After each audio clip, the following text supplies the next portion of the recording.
Twist it, if you want to kill me. The sword embedded in the man's heart was twitching. At the end of his short life, the man haughtily asked for his death. The woman who held the sword twisted it without saying a word. His chest was cut open and blood gushed out, but he didn't even let out a single groan. You are as beautiful and unattainable as ever. The man's hand slowly reached up to touch the woman. The blood on his fingers dirtied her cheek. The woman held no expression. Cold and firm, just how she was when he fell for her. It was a beautiful sight worthy of the end of his life. Man wore a hazy smile. Before long, his last words poured out like blood. Damned bitch. Engagement breaking. Requirement. Deculane's death. Phew. Thank God. Stage clear. Congratulations. You have cleared the stage. It's finally not glitching anymore. This one annoying bug took ages to fix. I finally fixed the glitch that kept happening in the engagement-breaking story route. My name is Kim Woojin. I'm nearly free from this endless overtime. I am a game developer. Console game developer. In the wasteland of the console game industry of Korea, they popped out of nowhere. Ever since they were founded, they have released hit game after hit game. Thus, the company gained worldwide popularity. What I'm testing and fixing right now is Rue's newest AAA game, one that costs everything Rue is worth. In other words, a game that will make or break us all. Then let's see. That was about 11 hours of playtime. This game's main selling point is how the story and difficulty changes depending on the player's decisions. As a result, despite being a single-player game, it has an intricate story centered around named characters created with intelligent AI. The fresh take on single-player games had the whole world's eyes on us. Plus, there are plenty of jobs to choose from, some of which aren't commonly seen. For example, knight, mage, adventurer, devil, devil hunter, noble, and even king. The player can become anyone they wish to be in the game. Meaning, as long as the game gets the proper recognition, we'll be swimming in money. But the reward comes with risks. If the game fails, the company is finished. I should check the character info first. While I'm here, let me explain why I've been working nightly overtime for months now. It's all because of this bastard. A central character to the episode, Deculane's death, the one I finally cleared without finding any bugs. Deculine von Gran Eucline, a named villain and one of the mid-bosses of the game. Since he's a major antagonist whose roots have plenty of variables involved, there were so many bugs and glitches to deal with. Today, I finally succeeded at killing him without any issues. The cause of his death this time is cut down by his fiancée. Well, it checks out. He did cause a ton of trouble throughout the episode. Woojin, how's the test going? I was going to play the game again, but I heard a familiar voice call out my name. I turned to look back. This is Yu Ra, the leader of my development team, and my ex-girlfriend. We were together for 7 years, and every moment we shared was filled with joy. Actually, she was a workaholic while I preferred lazing around. But her drive to improve was what found me a job and pushed me to work for more and better.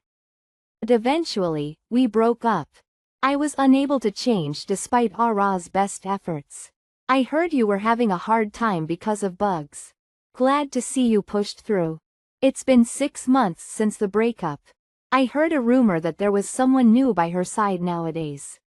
It looks like things are going well with the person you're seeing. Rumors travel fast in this company, as usual. Well, I think it's going well. It sure is frustrating to hear that from her. Well, I pray you two reach the finish line and get married. Stop being so pretty and continue with your work. Oh, by the way, the writer said they changed the setting and wants us to change some of the character models. Again?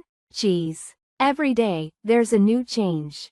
Speaking of characters, is he really a mid-boss? Players could kill him early on if they're lucky. That's the selling point of this game and of Deculine. He gets stronger the more you advance in the story. The player will each make different choices and increase the difficulty of the game as they do. True that. But did you know? This character's design is based on you.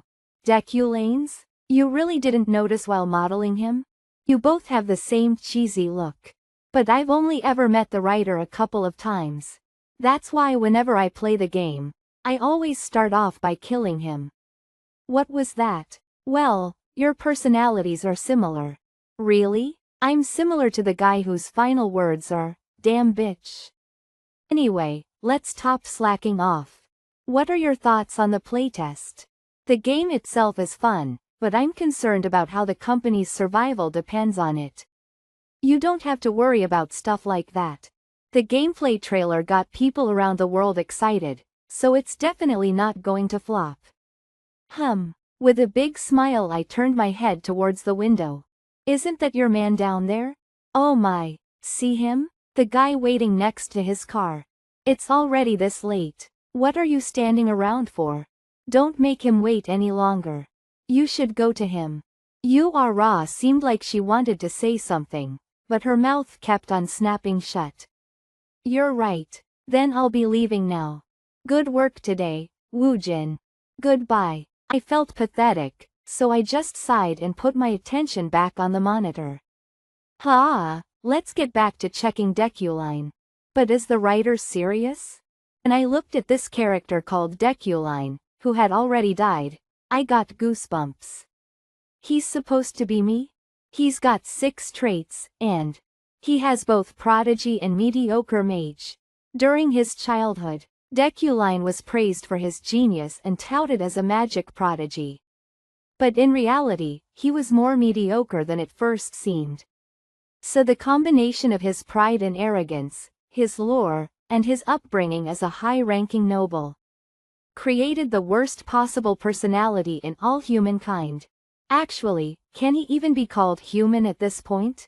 They say he gets stronger the more the story advances, but at the end of the day, he is, without exception, surrounded by people who despise him. Is there anything else I can add to his traits or personality? That than things that wouldn't be noticeable. I am the reference for him, after all. Let's see, here's a trait. Understanding? Would this give him sympathy or empathy? Good, let's do this. You should at least become more sympathetic than me. Understanding, and since I'm doing this, let's add a few more. Midas touch, wealthy magnate, this sounds good. I like this one. Sharp eyesight, iron body, this too. I ended up overdoing it and added a bunch of stuff that looked nice. Now that I think again, I really shouldn't do this. I should restore him to his original state before anything happens. Let's get you back to norm. A loud notification. I almost fell off my chair. Holy shit. That really scared me. Who's messaging me this late? Wait. It's the scriptwriter. Yes. Is there something about the model you'd like to change? Please tell me, and I'll change it for you right away. No, that's not it. I'm just here to watch. What are they talking about? I'm sorry? What do you mean? Oh, did you want to check for bugs together? Nope, look out the window. Out the window? What's there to see out transparent glass and the sky stretching beyond it? It gave birth to light. A flash fell while illuminating the heavens and earth. With my eyes wide open, fierce rays of light flooded in. What is that? Why does the sky have a hole in it? The bunch of rays that flooded the office blinded my vision and the delayed thunder rattled my ears. Rumble. What's going on? Where am I? Arg. Who is this? Remember this, child. You must always be on guard. Deculine isn't someone so easy. He may be faltering for now, but he may rise again at any time. He's simply balancing the scale of his own talents right now. He's a despicable villain, after all. He's a despicable villain, after all. Wake up. Wake up. This instant, Deculine. How much longer will you laze around? Please call down, my lady. And you still dare call yourself human? Ah, I see. It's been a few days since I possessed this body. But it still feels like a dream. How much longer will you shut yourself away because of a single woman? You trying to sully our family name or what? I'll leave the documents here, so if you don't want to get fired from that professor position you like so much, go and work. 1 week ago, the night sky suddenly shone with light. And I woke up in an unfamiliar place inside an unfamiliar body. As far as I can tell, I'm inside the world of the game I was developing. The familiar scenery only further confirms my suspicions. What's more, I'm in the body of a man who cannot escape death no matter what route the world's story takes. The worst character of them all. I became the villain Deculine. It's already been a week since I arrived. Eucline Grand Mansion Deculane's bedroom. At first, I thought this was all a dream. As the days passed, this feeling of being alive made me accept it as reality. After dying like that, maybe I'm experiencing some sort of afterlife? Anyway, what I'm sure of is that I'm the villain of the in development game, Deculine von Gran Eucline. Deculine is a mid-game boss that the player meets, no matter what route they select. He's the enemy of countless characters' parents and lovers, and the origin of all sorts of events. I just had to become a named villain like this. The biggest problem is that I don't know what stage of the game I appeared in. The only thing I know is the total mana I have, and I don't even know how to use it. I can't even fight back like this. I'm not joking when I say this, but when all employees, including me, tested the routes over 1,000 times during development, Deculine only survived in one scenario. He really was a villain created to fulfill his role as a mid-game boss before being killed off. It's the document that girl left behind. Imperial University Senior Professor Deculine. Basic understanding of magic and the fundamental mindset regarding Menage, Yariel von Dellen Eucline. That girl who left the document while I was sleeping is Deculane's half-sister. And she's the one who acts as the true lord of the Eucline family in Deculane's stead. FYI. Doesn't have a good relationship with Deculine. The woman Yariel spoke of is probably Yuli. I suspected as much, but it seems there's something going on between Deculine and Yuli.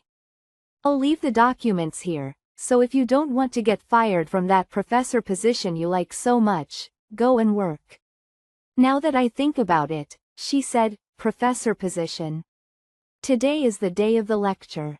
I should get going. Even though I've never held a lecture in my life, I need to obtain any sort of information I can. Most importantly, primary survival goal, become necessary to the game. These sentences keep showing up. Even if it's just because of that and Yariel, I need to start moving. She's one of the factors that can cause Deculane's death, and the store currency is pretty important. It's natural to then how do I perform this lecture? Natural 10 worry about it, but I'm fine. This body now has the understanding trait, after all. Understanding innate the ability to understand anything. Can be activated by consuming mana. Before becoming Deculine, I added this trait to him in the hope he could at least be sympathetic. Since it's an innate trait that appears in the later half of the game, it should have some hidden uses. The bathroom and clothes are unfamiliar, but I can use them more naturally than I expected. It's like I've always lived as Deculine. My original self would have thought such clothes were too cheesy, but now they feel elegant and comfortable. This is also due to the influence of Deculane's traits of intimidation and dignity in aesthetic sense. It's like everything is trying to say, this is your body. In truth, I can't act against the etiquette expected of this body. Even the things that Kim Woojin would have felt uncomfortable with are now natural. Even though it's just to obtain information, going to my first lecture feels all too normal. I am an outstanding and precious noble. What bullshit. Kim Woojin, a healthy Korean male. Objectively tall and decently handsome. To borrow the last words of someone before we separated, a boring and lazy bastard. That is who I am. Yeah, I won't forget myself. I'll never let my guard down. By the way, I've never been in an expensive car like this, even in real life. Damn it, thinking about expensive cars reminded me of back then. It's pissing me off a little. Who's this kid? Ah, Professor. Good morning. Here it is. Deculane's secretary or assistant, maybe. Are you a mage? Pardon? I've been under your tutelage for 3 years already. I was joking. This document. I thought it was the material for the lecture, but it's just a script I have to read off of. The content of the lecture, from the beginning to the end, is written down. I mean, there's no way the talentless and prideful Deculine would prepare a proper lecture himself. This guy just suffered in my stead. Good work. Pardon? Rest until we arrive. Master is praising someone, yes. Understood. What kind of nonsense personality is this? My stomach lurched after I gave one word of praise. So this is Deculane's nature. I felt it before I left the mansion, but it feels like my mind was infected with Deculane's personality. We have arrived, Master Deculine. So this is Deculane's workplace. Imperial University. The lecture mentioned. Roteo Hall? Roteo Hall Lecture Hall. I'm finally attending Senior Professor Deculane's lecture. The genius of spell interpretation? That's not all. I hear he's been a prodigy since he was young. Attention. I am Deculine von Gran Eucline. I have been entrusted with this lecture as a senior professor of the Image Tower. Then, we will begin. Whoa, he's handsome. He's intelligent too. So cool. Not only were her words bloody, her actions were as well. She clenched her fists so tightly that she drew blood and bit her lower lip. Cool? We finally meet. She wanted to immediately pull out a knife and stab both of those eyes. Deculine, trash bastard, my father's enemy. 3 years ago, my father committed suicide. After dedicating many years of his life to spell interpretation research. He took his own life from the shock after his research paper was stolen from him. The person who took my father's paper became known to the masses as the genius of spell interpretation. That's right, I'm talking about that damn Deculine. But there was nothing I could do. I had lost everything after my dad passed away. Once a noble, I've lost not only our house, but also our territory and any valuables we possessed. In the end, I had nowhere to go. That's when I swore to myself. I will get my revenge on this scumbag. After that day, I worked tirelessly day and night until I was finally admitted to the Imperial University where Deculine was a professor at. I know what the other students don't. His spell interpretation abilities are a facade, all stolen glory from my father. After having brought down my house, how can he be so nonchalant? Not only were her words bloody, her actions were as well. She clenched her fists so tightly that she drew blood and bit her lower lip. You're standing in the rightful place of my father. I want to reveal his lies and kill him right now. But I need to hold back for now. In order to drag him down, I need more preparation.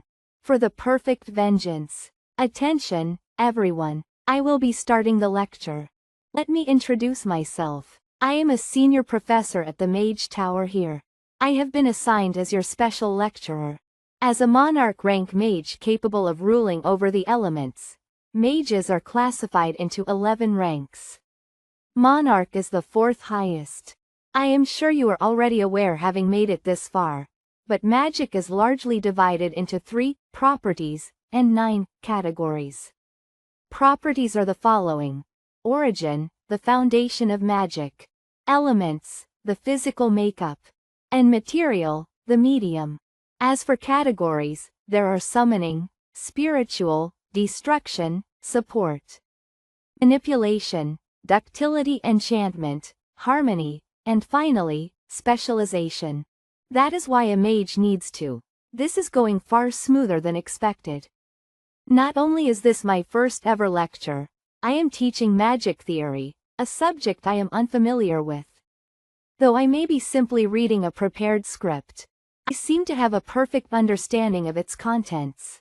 The intimidation and dignity trait has everyone's attention focused on me, while the elitism trait prevents me from feeling self-conscious from all the attention. Instead of feeling pressured, it makes it feel natural. Deculane's traits actually make him a suitable educator. Mana has different methods of usage depending on which part of the body it is held in.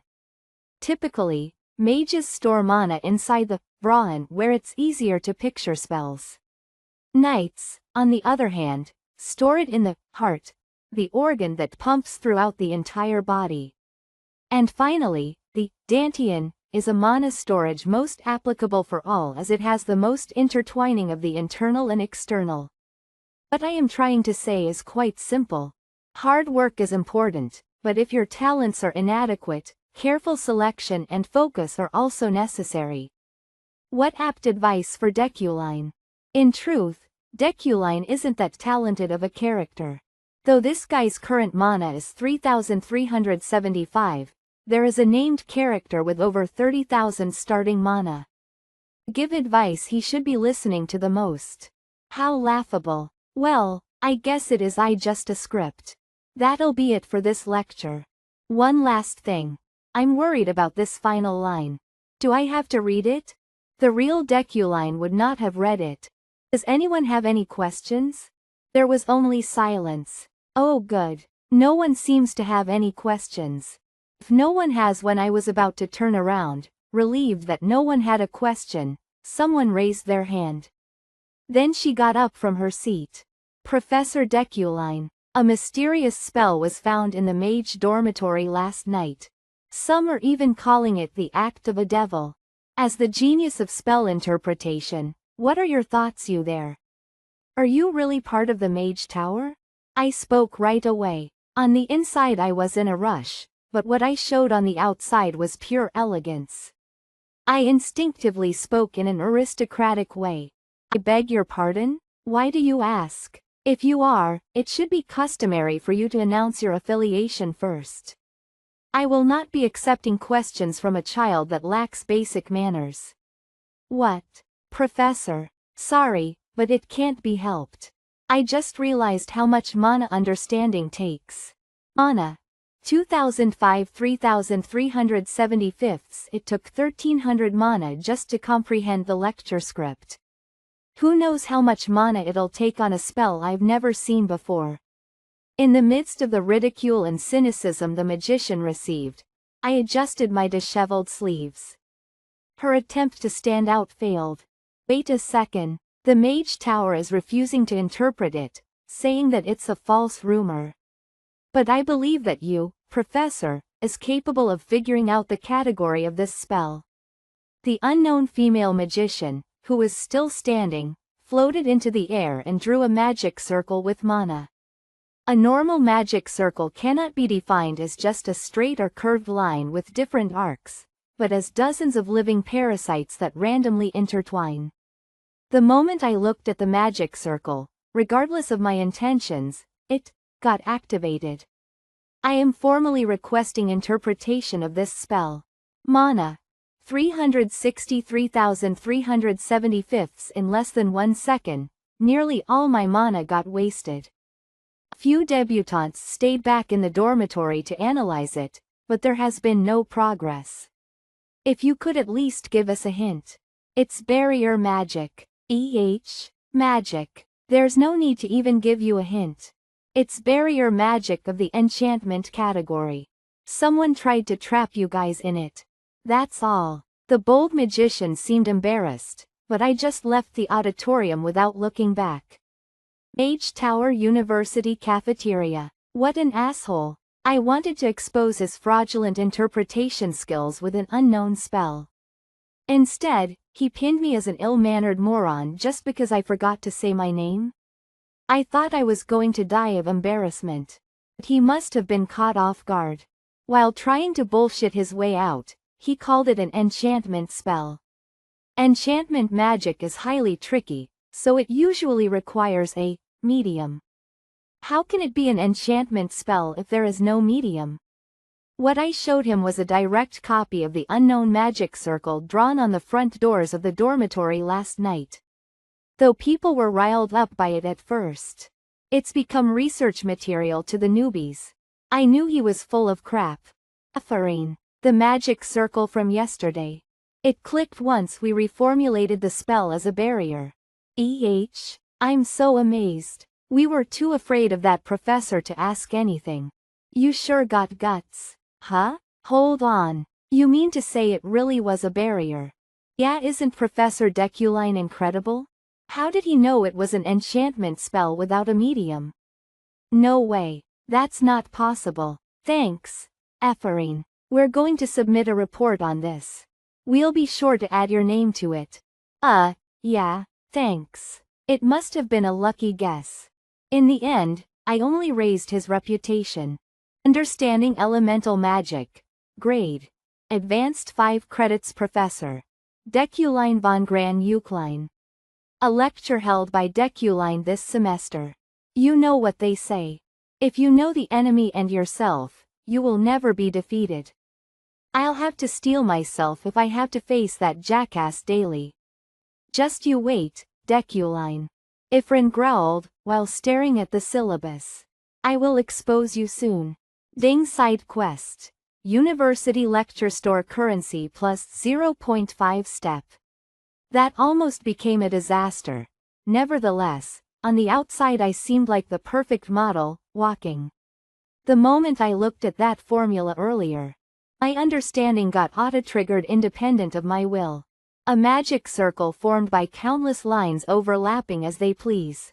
Just looking at it caused my mana to rapidly diminish. I barely managed to grasp the true nature of that magic. Even if I had twice my current mana, it would still be difficult to fully comprehend the principles of that spell. Still, I should be relieved that I got through it without any issues. It's been a while. That girl. She bowed her head to greet me first. She was a beautiful woman. That snow-white hair and transparent eyes. That's a face I've seen multiple times on my monitor. Have you been well? I looked at Julie without any expression.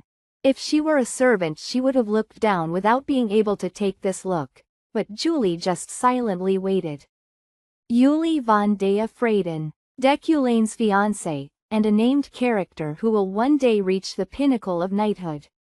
I didn't expect to meet her here. In the end, I only answered with this. Well, let's just say I've been doing well. However, Julie creased her unperturbed forehead. She took a deep breath and said, You've been doing well, even after breaking the promise you made with me a week ago? I stood still and looked into her eyes. Deep inside these beautiful eyes, flames of hostility were raging. Wait, what promise is she talking about? I have no clue what she's referring to. Let's just play along. You don't remember. In that case, are you thinking of running away? Same way you did last time? Looks like she has no intention of letting me leave. I must have forgotten due to being ill for a while. Do you mind reminding me what promise we made? The woman's face was filled with despair. It was more lament than anger. Promise me. If you uphold your integrity and confess all the falsehoods and deception you've committed until now. Even if this world collapses, I will be with you forever. But, it was a mistake to trust you.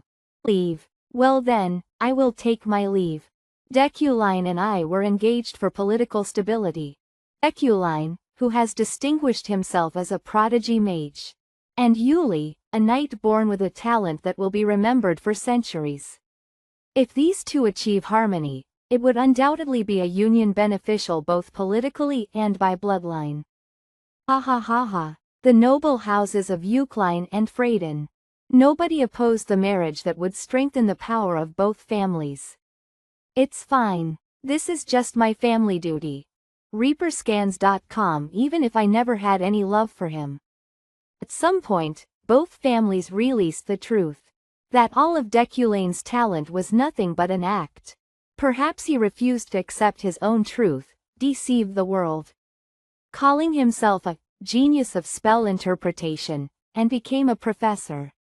The fall of a prodigy. The youngest senior professor of the Mage Tower's history, Deculine, shows no progress in his research after 3 years. After a certain incident, his once glorious achievements came to an end. Even so, Eucline and Freyden kept it under wraps. Neither houses, both prestigious in name, wanted to become a subject of gossip. Since they were tied to the political world, they couldn't afford to let their flaws be exposed. However, I could not forgive the situation. Gray, I can endure a loveless marriage, but I cannot tolerate deceiving the entire world. This is my conviction as a knight. That was truly all there was to it. Fine, I'll do as you wish. You clearly agreed to it as well. In the end, you still broke our promise completely. The Imperial University is the most prestigious university in this game.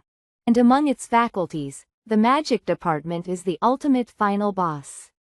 If compared to Korea, the magic department is like Seoul National University's medical school, and the Mage Tower is its university hospital.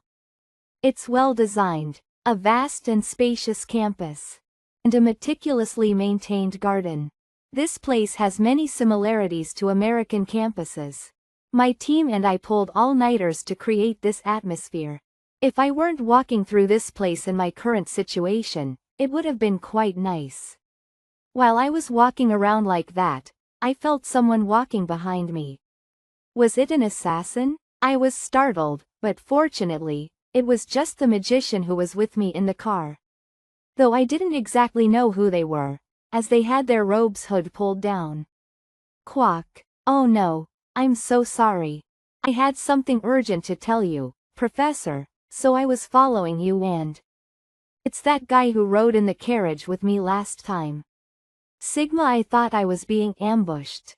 Ah, it's you. Your name was Zorro, wasn't it? Ah, no, it's Alan. I mixed them up. Ah, sure, they sound totally different, though. So this is what you urgently needed to tell me? Yes, Professor. This is the sponsorship list for this year's new mages. The Mage Tower is similar to real-world research institutions, requiring research funds for meaningful magical advancements. Professors at the Mage Tower provide annual sponsorships for promising new mages. This is a name glowing in gold. This is probably because of Deculane's trait. Wealthy magnate. Rare-born magnate and exceptional financier with an unrivaled intuition for profitable things. The more information provided, the more accurate the intuition becomes. Sharp eyesight, rare, the ability to visually perceive intuition, attributes, mana, and similar elements. It is primarily used in conjunction with other traits rather than on its own. It's clear that wealth magnate and sharp eyesight are working together. That name must be a profitable name.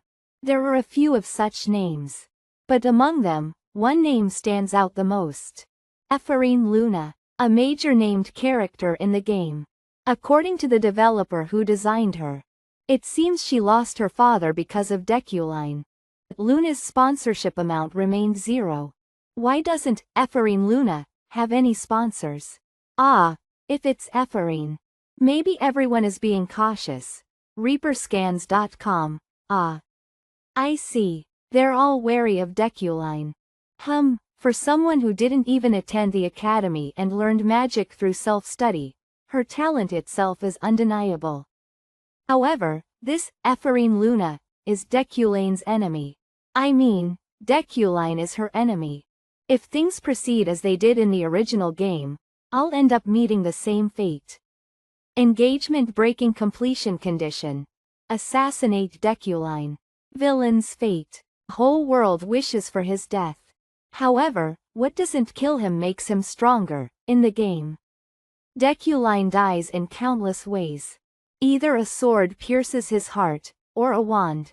Somebody poisons him, or he gets caught in a bomb attack. No matter what happens, the fact remains that he dies. I must make different choices if I want to survive. Things the original Deculine would have never done. Alan, almost half of these people would hate receiving money from me, wouldn't they? I asked as such and looked at Alan's reaction. Alan shuddered and shook his head. Although he quickly denied it, he actually meant to say, yes. Quote. I'll give it to them even if they don't like it. They wouldn't dare refuse my sponsorship. As I said that, I immediately became sad and checked many names. However, I put down, anonymous, under the sponsor column.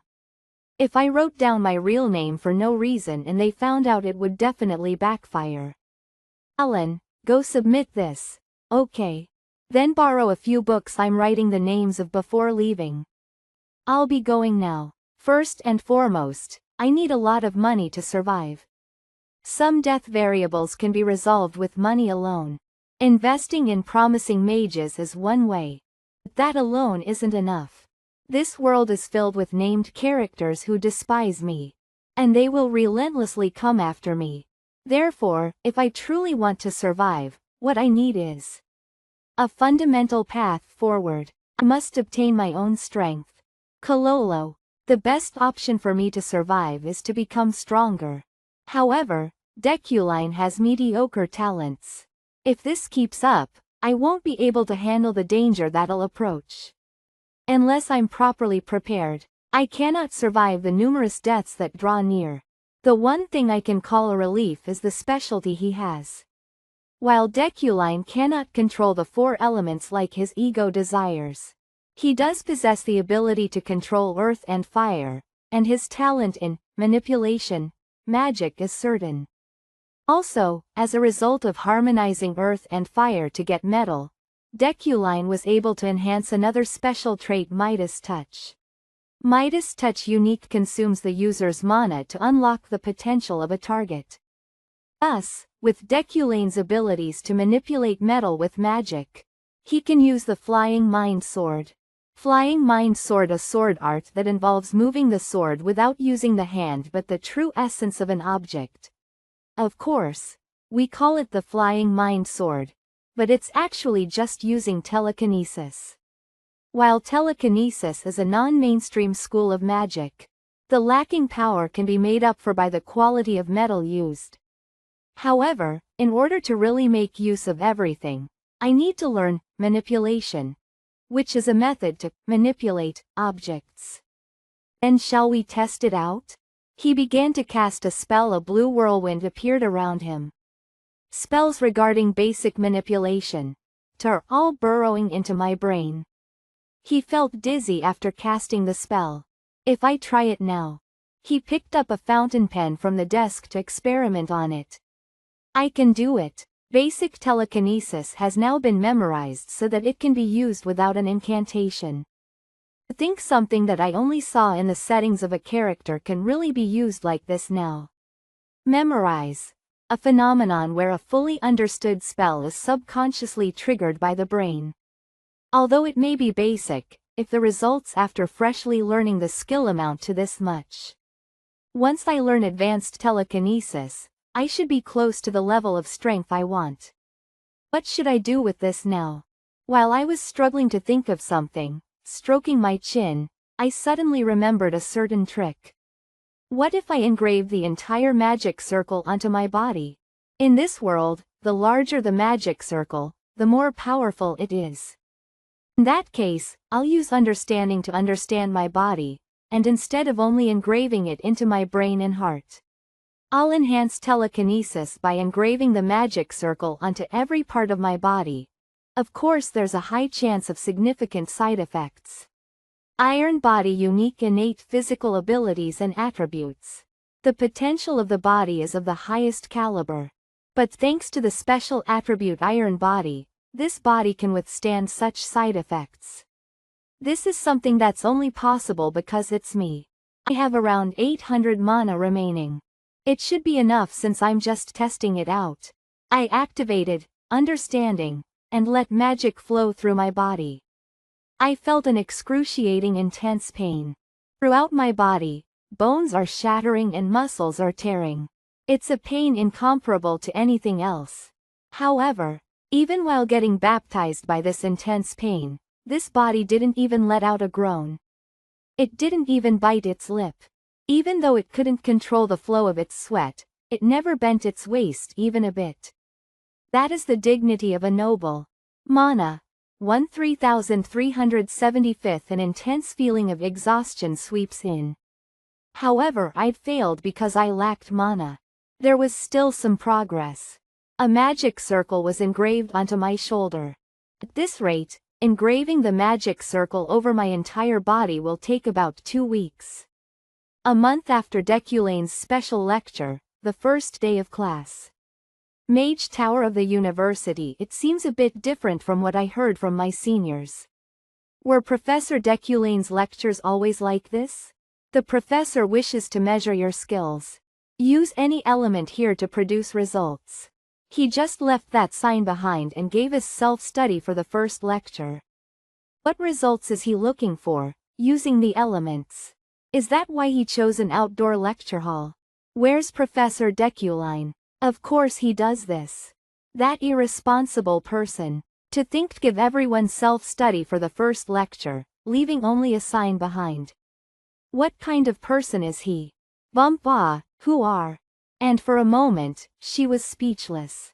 That person is Sylvia von Josipin Iliadi. Sylvia only glanced at Ifrin and went straight inside.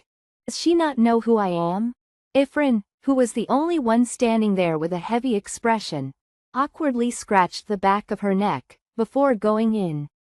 What happened? Unless I'm mistaken, she's definitely from the Iliadi family.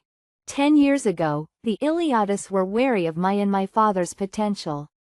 So they sent some troops to surround our mansion and threaten us. Yet she still didn't recognize me. Why is it acting like this? It was at that moment. Suddenly, the size of the tower she had begun to build began to shrink and got sucked somewhere. Sylvia. She was absorbing her tower as materials to create a statue. Excuse me, what are you doing right now? You know you stole away the tower I created, right? Hello, can't you hear me? The hell is wrong with her? She's not even acknowledging my existence, is that it? Ifrin's forehead wrinkled. Wait a minute. A thought flashed through her mind, then she smiled triumphantly as if she understood something. Look here, Miss Sylvia. Why are you pretending not to know me? Sylvia didn't answer and just looked up at the tower she made. From an objective point of view, it was far superior to Ifrin's. As I thought. ReaperScans.com. There's no way you wouldn't recognize me, right? You're the one who threatened my family and forced me to step away from magic, but now that I've returned, are you afraid I'll catch up and surpass you? I don't even know who you are. Then why are you talking to me informally? I don't know who you are, but I know your father. What? That impudent, negligent noble. It held more than disdain or contempt. Disregard. She didn't have any fluctuation in her intonation while saying this. A voice that sagged low like a corpse, as if dealing with an inanimate creature, something that wasn't alive in the first place. I heard he died. It held more than disdain or contempt. Disregard. When Ifrin, enraged, reached out to Sylvia, the mana turned into the shape of a ring. Over there. Sylvia turned her head at someone's shout. What you said just now. I dare you to say that again. The torrent of magic was intensifying. Sylvia, however, simply blocked it by releasing her mana. 2 magic powers collided and cancelled each other out. Is anyone hurt? What just happened? Even Sylvia might not have expected what happened next. Ifrin ran up to Sylvia in an instant and grabbed her by the hair. Sylvia said indifferently, "Let go." Say that again. You dare insult my father. Should I just end you here? The people around them were shocked by the light. What's that? What's with the light? Rather, they were causing even more uproar and commotion. Kya. What is that? It's at the point where my mana collided with hers. That's a void? It's sucking in everything around it. Hey, it's going to explode. Run away. No. If that explodes, the metal fragments will fly out like bullets and everyone here will die. An ominous sound, that was similar to something getting torn out, echoed. The cry of metal getting crushed. Then, a huge explosion raged through the area. Ifrin closed her eyes tightly. The barrier that she ejected from her bracelet wrapped around her whole body. She prayed and trembled like a newborn chick. What? It's suddenly quiet. Did it stop somehow? It was Deculine. What? When did he get here? Why have the fragments just frozen mid-air like that? Countless metal pieces lined up after each other, floating beautifully as if they were alive, dancing about, before they all fell down behind the professor. Moment Deculine used telekinesis, exclamations resounded throughout the crowd. Because they were magic students, they felt it more viscerally. The beauty of magic. All had to confess that this was a chillingly beautiful demonstration of magic manipulation. Attention, everyone. I will pause our lecture for today. Other than the ones who caused the commotion, all of you can leave. Shit. This is the questioning room. So, you two got here first. Chairwoman, Senior Professor Deculine. Really, with the diligence the two of you exhibit, you could be role models for every mage. Hello, Professor Retlon, Professor Relin. It must have been sudden for you two as well, so thanks for coming so quickly. Right, Professor Deculine, Chairwoman of the Imperial University Mage Tower Adlan Cizelian. By the way, who was it? The one who dared to touch the daughter of House Alad? From what I had heard, it was just some lowly thing that hadn't even made it through the academy. This is why those nameless ones. However, I heard that Senior Professor Deculine quickly dealt with the situation, preventing it from turning into a huge commotion. I've heard the same. Very impressive. They're openly flattering me. Since all the professors gathered here are proficient in navigating in high society, the disciplinary action results have practically been decided already as well. Sylvia, daughter of the influential House Iliadi, and Ephraim, a fallen noble who's no different from a commoner.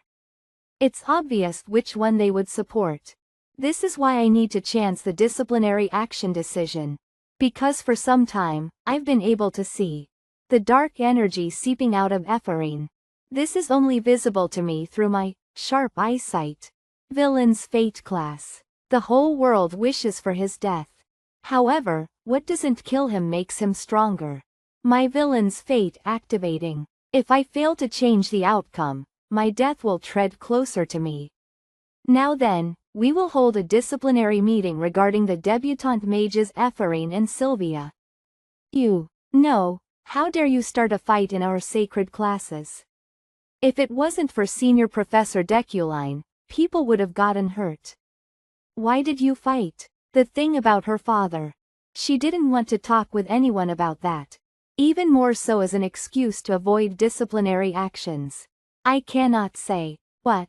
Are you joking with me right now? Professor Liline's face was distorted. He's watching from somewhere up there. So, I can't say it. I heard he died. The fact that Sylvia insulted my father and slyly agitated me. I can't confess anything in front of that bastard. Are you kidding me? Speak. Is it because of your inferiority complex? You should have considered the difference in status between how dare you and Sylvia. Sylvia, you may speak. During the class, I accidentally destroyed this child's finished product. That led into an argument. What? Then, you didn't intend for it to happen, Sylvia? Such a small thing led to a huge incident like this? You nameless little. Hey, do you have anger management issues, perhaps? Chairwoman, this is grounds for expulsion. We cannot allow such a violent individual to remain. She felt like her whole body was falling into a deep, dark well. The agony of drowning alive. It's cold. The fact that I have to listen to all these insults by the school's disciplinary committee. The fact that I'm the only one being scolded. I can't explain myself, and there's no one who would protect me in this state.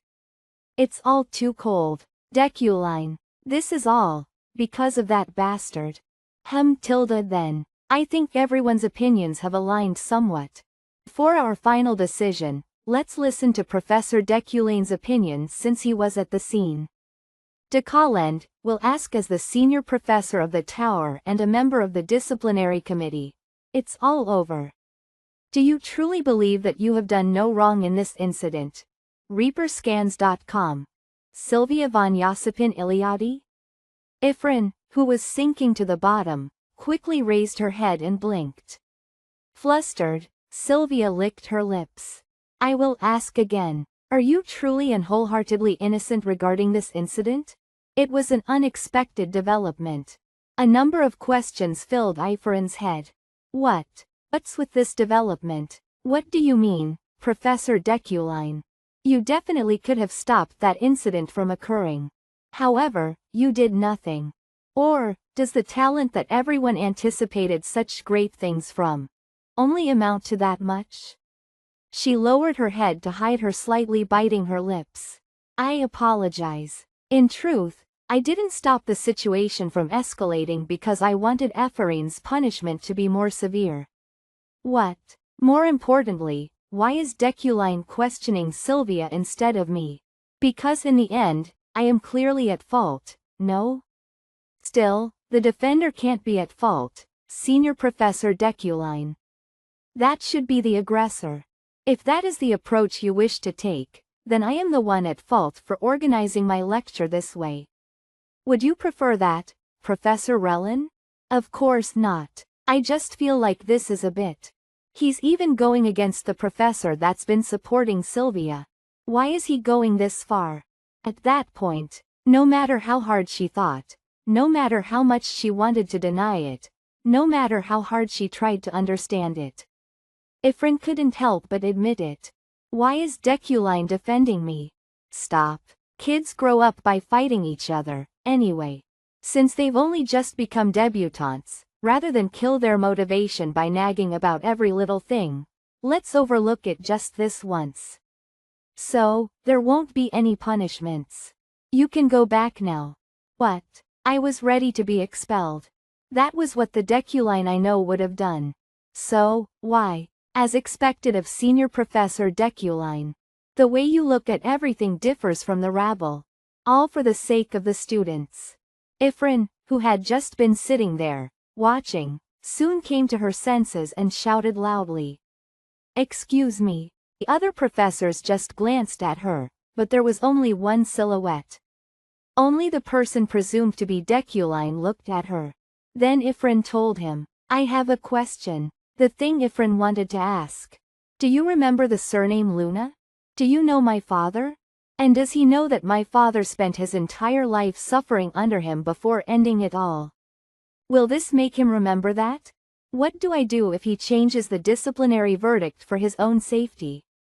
Still, if that human can't even remember my father. 7 Axum if that human can't even remember my father. You don't need to ask. Don't waste your potential by obsessing over what was. He left these words behind. She couldn't catch him this time. Quote.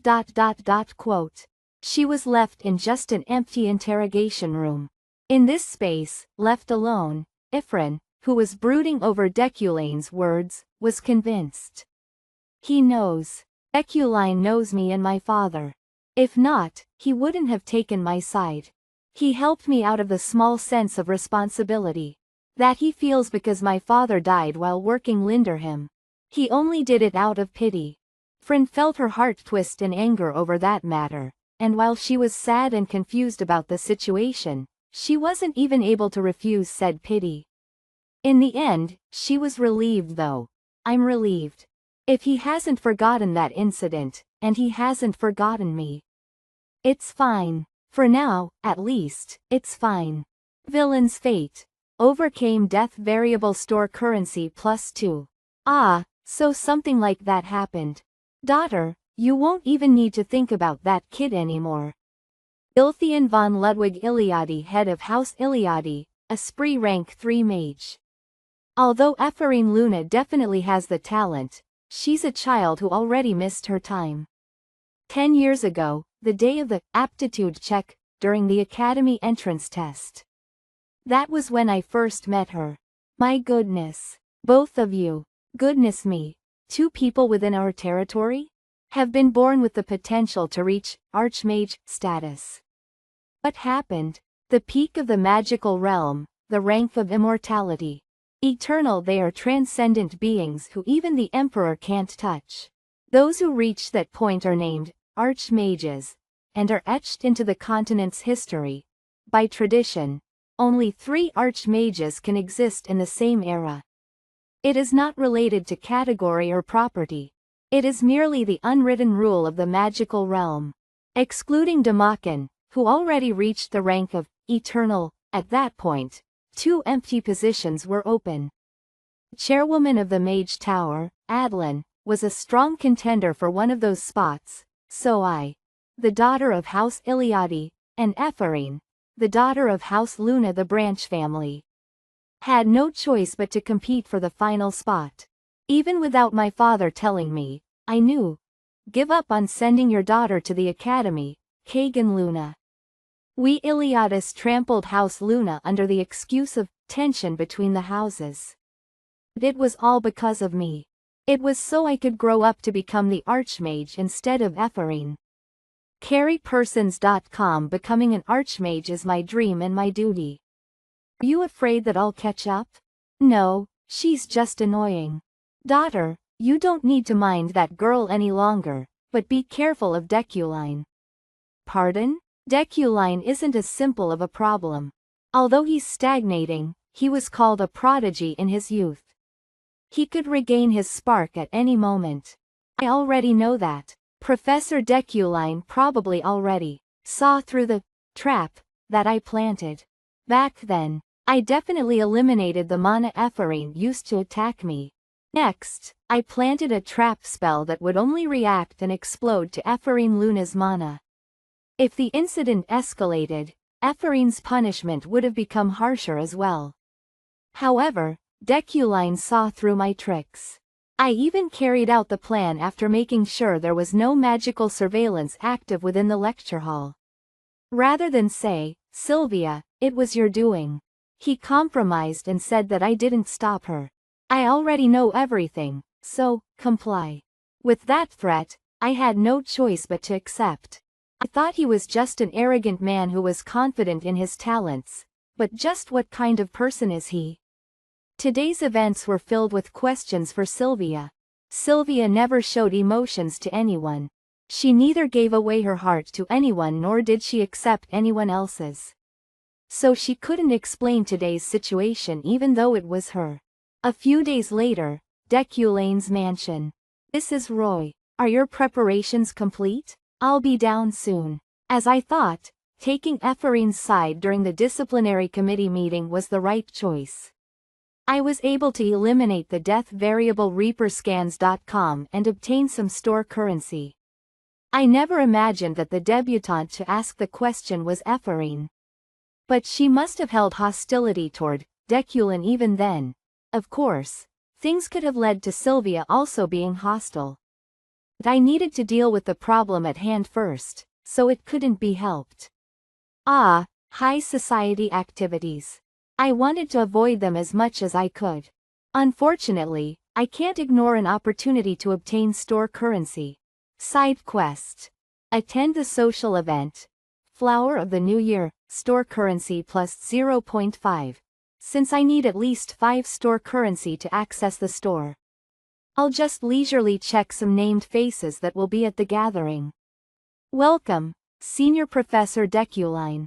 Each of them seems to be from a high-ranking noble house, reaperscans.com, and I also see some familiar named characters. For example, that one. That's Helm, whom I personally modeled. Maybe coming here was a better idea than I thought it'd be. Wow, isn't this Professor Deculine? My son attends your classes. His name is, Professor Deculine. I've been wanting to see you for a long time, Professor.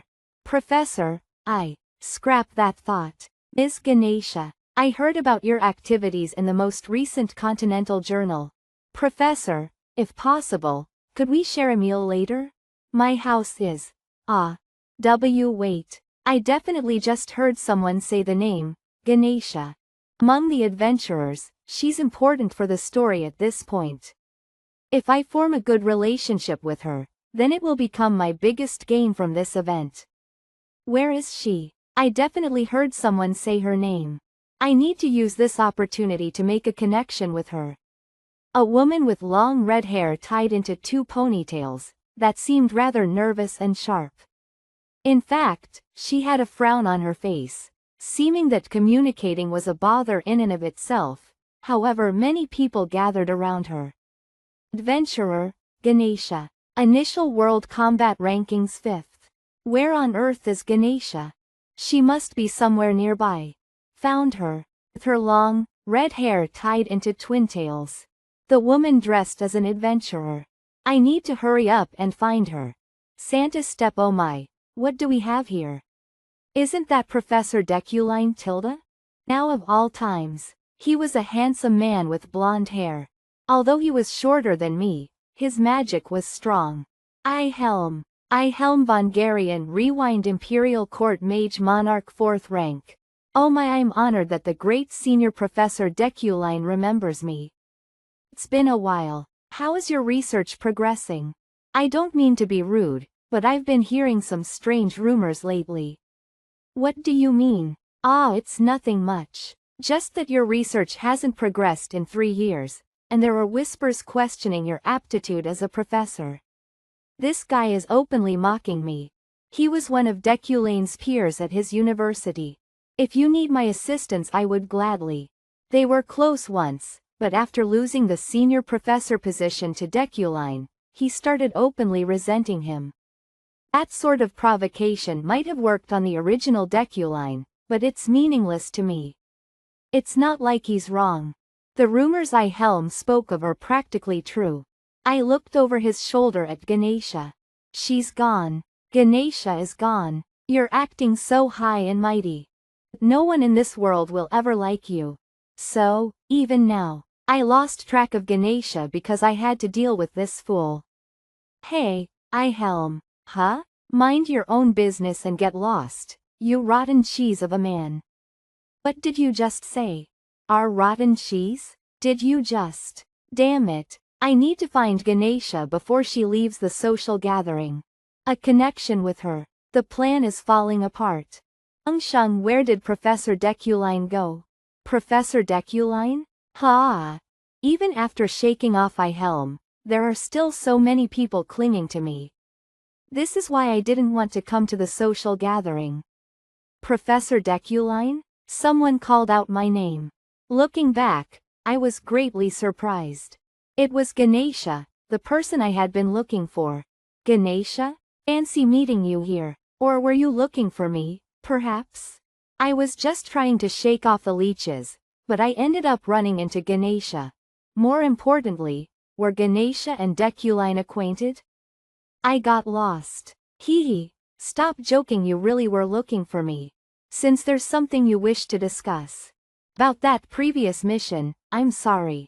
But I returned the deposit and paid the penalty fee, so could you let it slide just this once? So, we made some kind of contract in the past.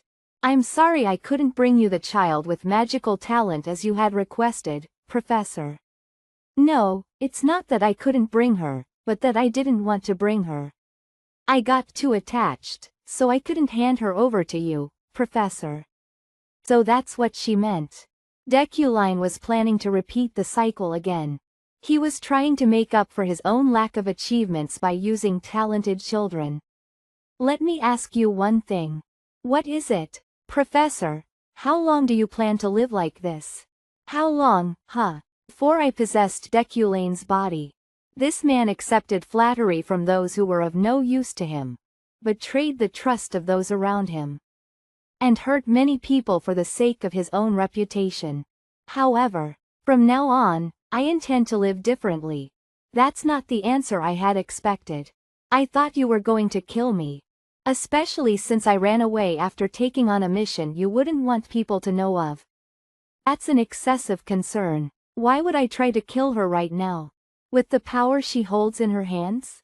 That would be suicidal. I don't know about the original Deculine, but Ganesha is a named character who can kill someone with just a single strand of her hand.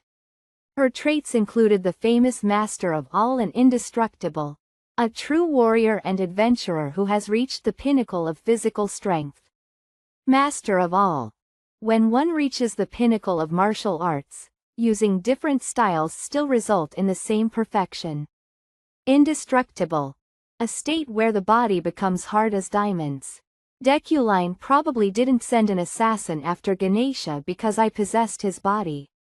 If he had, he would have been dead by now. It's a little different from what I had expected, but, did you eat something bad today?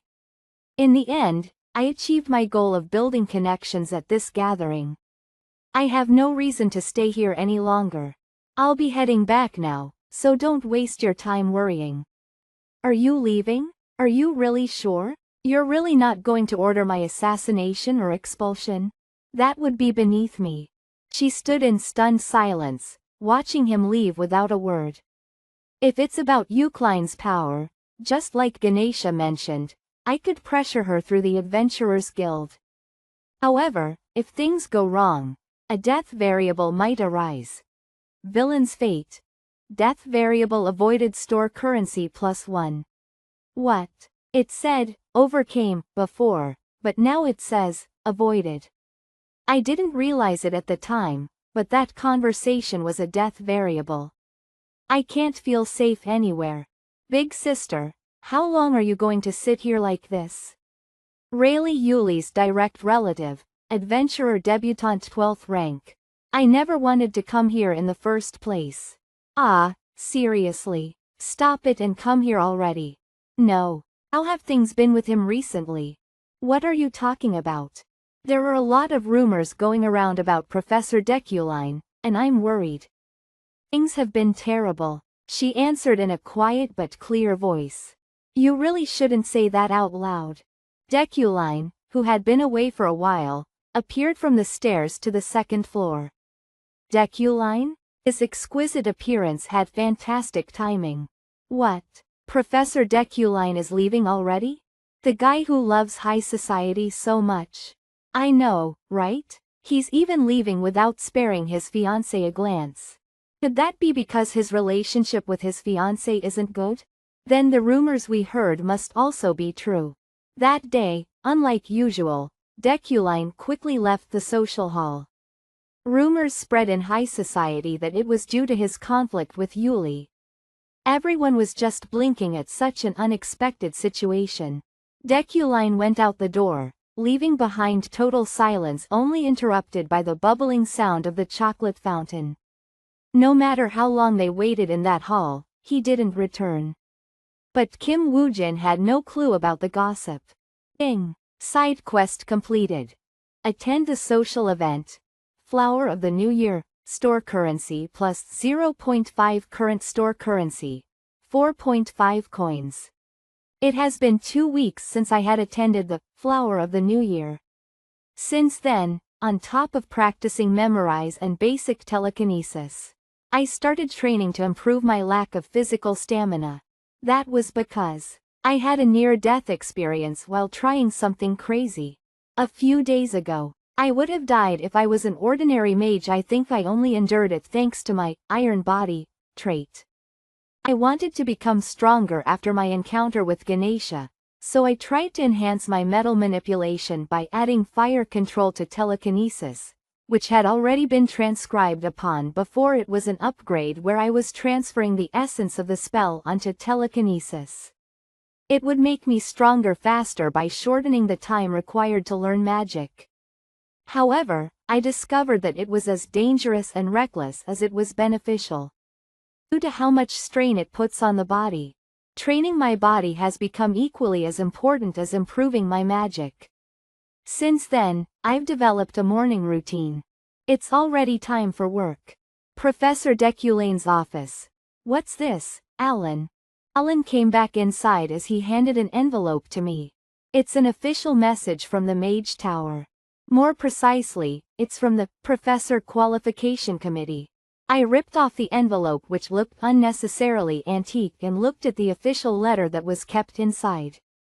In 6 months, there will be a hearing to audit the progress of Senior Professor Deculane's research. Please have all the relevant materials ready by then. The fact that there is an audit hearing signifies that Deculane's research had been at a standstill long before I had even transmigrated. 0 to 0. This situation is bad for me. In the game, Deculane was always a professor, occupation. Senior professor name. Deculane von Granyuk. If being a professor is a quest prerequisite, losing my job could mean losing my chances of returning to the real world. I hope that there's something in Deculane's laboratory, at least. Deculane's private laboratory was quite dirty. Of course it might be because I wasn't able to come here not long after I became Deculane. What a mess. It looks like it's been abandoned for a while. There's no way the lab would be in this state if Deculane frequented it. That pile of ooze looks especially unnatural. Is it hiding something? I don't know who did it, but it looks like it was done to stop Deculane from touching it. Never thought telekinesis would come in handy like this. There were a bunch of documents inside the briefcase. I brought the papers to me using my telekinesis and held them in my hands. There was a subtle smell of poop wafting from the papers. Everything is written in code, as if to conceal the contents of the research. However, that's futile. I interpreted the magic circle using my understanding. The light that came from the document filled the entire laboratory and it seemed like the room was not enough to contain such blinding radiance. A blinding golden light. It must have been some incredible research. For the combined effects of wealthy magnate and sharp eyesight to be so brilliant. However, this research is incomplete. Some pages are ripped off while other parts are blank. At this part, the theory is completely wrong. Despite all its flaws, this research must be incredible if wealthy magnate is responding in such a way. I gently held the documents, careful not to break them when I suddenly saw an accessory at the corner of the briefcase in the corner of my eyes. It was a pendant. The pendant had a picture held within it. The picture was already faded with its corners all worn out. I see. Epharine's father tried to hide this while working as a researcher for Deculane. Mages of House Luna resented Deculane. Epharine ended up living a troubled life. All because of Deculane. Worry not. I will complete this research with understanding. If I can finish this research paper, I will list your name as the co-author. Unfortunately, you can't be the only one getting the credit because I am in dire need of results. Documents and the pendant in my own briefcase before coming out. At the same time, at campus coffee shop, light and salt. We commoners need to stick together. There are only 30 commoners in this year's class. If we don't work together, who knows what unfortunate fate might befall us. Don't you agree, Epharine? Why yeah. I'm a noble, though. Well, whatever. How can I uphold my authority as a noble, when I don't even have land, let alone a house? You know your presence is mandatory, right? Ifrin, who was quietly sipping her water in a daze, was flustered by her sudden suggestion. Yeah, you're our rep. She's right. You even stood up to Sylvia. Seems like they've decided to take me on as the representative for the commoners. But guys, don't we need permission from a faculty advisor to create a club?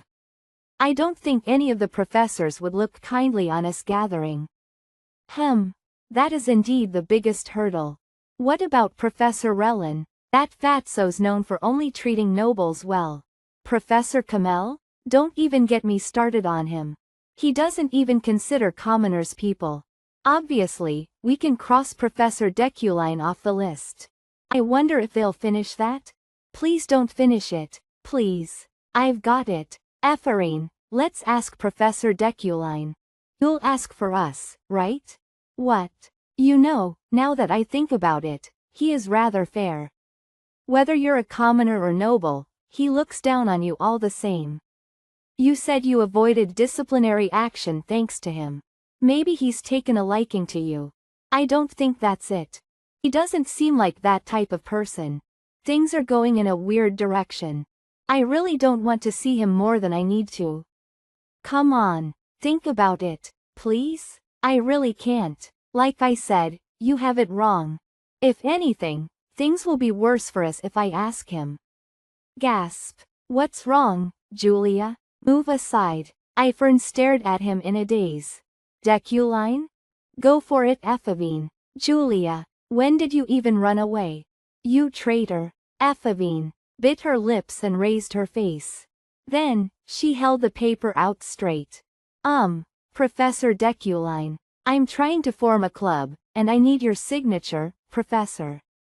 Arg, whatever. Although she didn't receive a response, a situation that would make others blush in embarrassment, Ephevine continued speaking. We'll never bother you. It's just, the other professors don't really approve of commoner clubs. I don't want to get tangled up with Deculine, but what the others said makes sense. It's obvious the other professors won't cooperate. So rather than continuing to be strung along by those guys, let's just try, huh? Compile the details into a document later and send it to my office. Ah, yes. He really signed it? Ephevine just stood there looking at the club creation plan. It was that easy, that, Deculine? Amazing. Ephevine, did you get a signature from that Professor Deculine? I suggested it just because, but it actually happened. Why? In the disciplinary hearing as well. Why is he being so nice to me? Today's lecture is about the understanding of pure elements. As you all know, elements are the basic property of nearly all magic. However, there are still a lot of mages who fail to understand the difference between categories of magic and pure elements. For example, is it guilt? Does he feel sympathy for me? After pushing my father to his death, no matter what he does now, it just feels like he's being pretentious. If he has truly realized what he did wrong, he should reveal his sin to the world and repent. Are you all right, Ephevine? What? You've had this grim expression on your face for a while. Don't pay those guys any mind. They only know how to act haughty. They don't have anything going for them anyway. What is Julia talking about? What is she looking at us for? Look at that low girl trying to listen to the lecture. So annoying. Haha. Looks like I've become the public enemy of the nobles. But I'm also a noble. It's fine, it's not Julie. Like this is the first time. Let's ignore them and focus on the lecture. Even those magic circles you have used intuitively hold reason in each stroke and line. But for some reason, even though I didn't want to listen to Deculine's lectures, even this ignition magic circle can produce different color flames with the addition of just 2 strokes. And so, this is the spell you will learn today. Because those 2 lines directly determine the color of the flame. Flowing flame. Ephevine wasn't just imagining things. Deculine's lectures used to just be him showing off while abusing his position as a professor. But the lecture that Kim Woojin was giving was a beautiful showcase of the use of mana. He was creatively expanding the understanding of the elite. All the debutantes who listened to his lectures received a shock.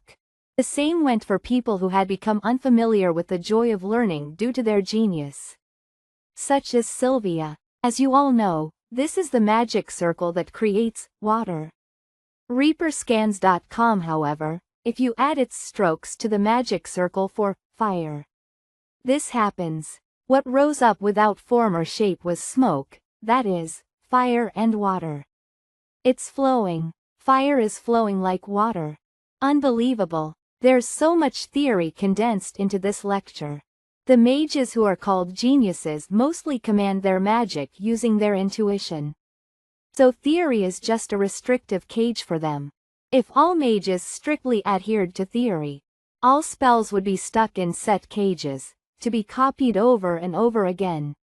The reason this wasn't the case was that focusing so much on theory decreased the time spent learning actual magic.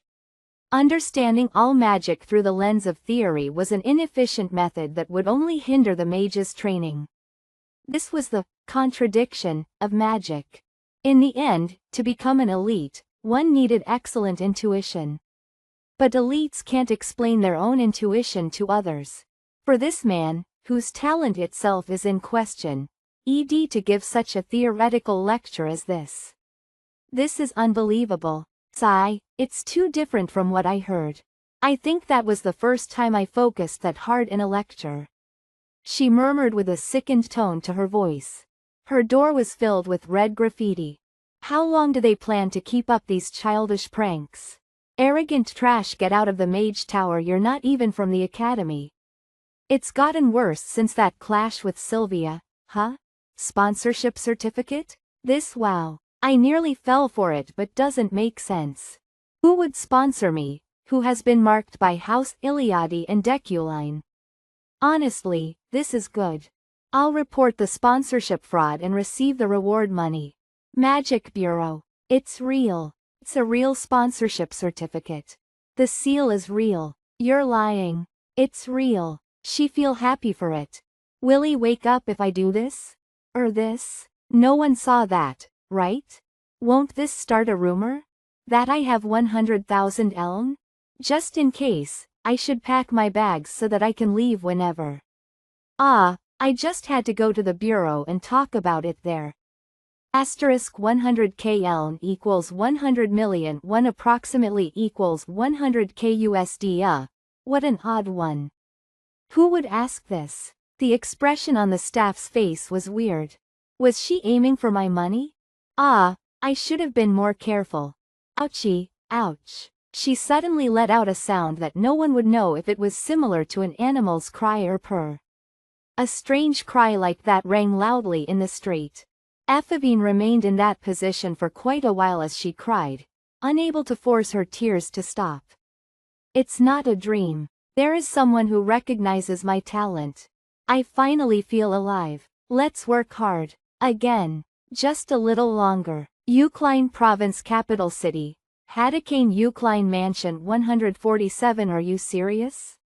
Yes. I heard Master Deculine was headed to the auction house at Hatsinsel. He should have arrived by now. He already wasted 10 million elm on the domain's financial administration last year. What kind of trouble is he trying to start by going to the auction house? Won't forgive him if he causes another issue. Commercial City Luton, Hatsinsel auction house. I can finally obtain what I've been searching for. When I started using telekinesis as my main tool, WWKF, I figured I needed metal to make up for my lack of talent. The cherished item I'm using right now is made of wood steel, but that's just a temporary measure. Wood steel has the same appearance and weight as ordinary wood but is the highest grade metal, even harder than steel. What I really need will be put up for auction today. VIP waiting room. He ran into an unexpected person. A mysterious and bright ash-gray hair that stood out anywhere together with a knight with white gloves. I did not know the reason why they were wearing armor in the auction hall. Well, it did not matter to me anyway. It was none other than Julie. I never thought that we would meet at the auction. Oh, no, I wasn't expecting this. She stood in the middle of the waiting room before looking at me and trudging towards my direction. Her gait and posture was definitely a knight's walk. I just stared at Julie and felt that she was just here to meddle in my affairs again. How are you? I didn't think I would encounter Julie here. I heard you submitted 2 young mages to the disciplinary committee. You're slow with the news. What about it? Are you trying to blame it on me again? They are just debutantes who recently joined the tower. Are you trying to bring despair to the newbies who should be filled with hopes and dreams? Your mistakes will eventually return to you as karma. Don't repeat your past errors. This is the final piece of advice that I can give you. Final advice. Yuli is announcing her final decision to me. She must have decided to put an end to her long relationship with Deculine. It's actually a good thing. The same goes for me. No matter how beautiful she is, that's not enough of a reason for me to get married. I never even did it in my previous life. Moreover, too many things around her could lead to my demise, including herself. I could even get killed in the marriage ceremony. Julie gave me a doubtful stare before finally stepping away. She wandered around, came back and murmured. From what I know, Yuli isn't the type of character who would visit an auction house. Why is she even here? ReaperScans.com. Did you come all the way to the auction house just to say that to me?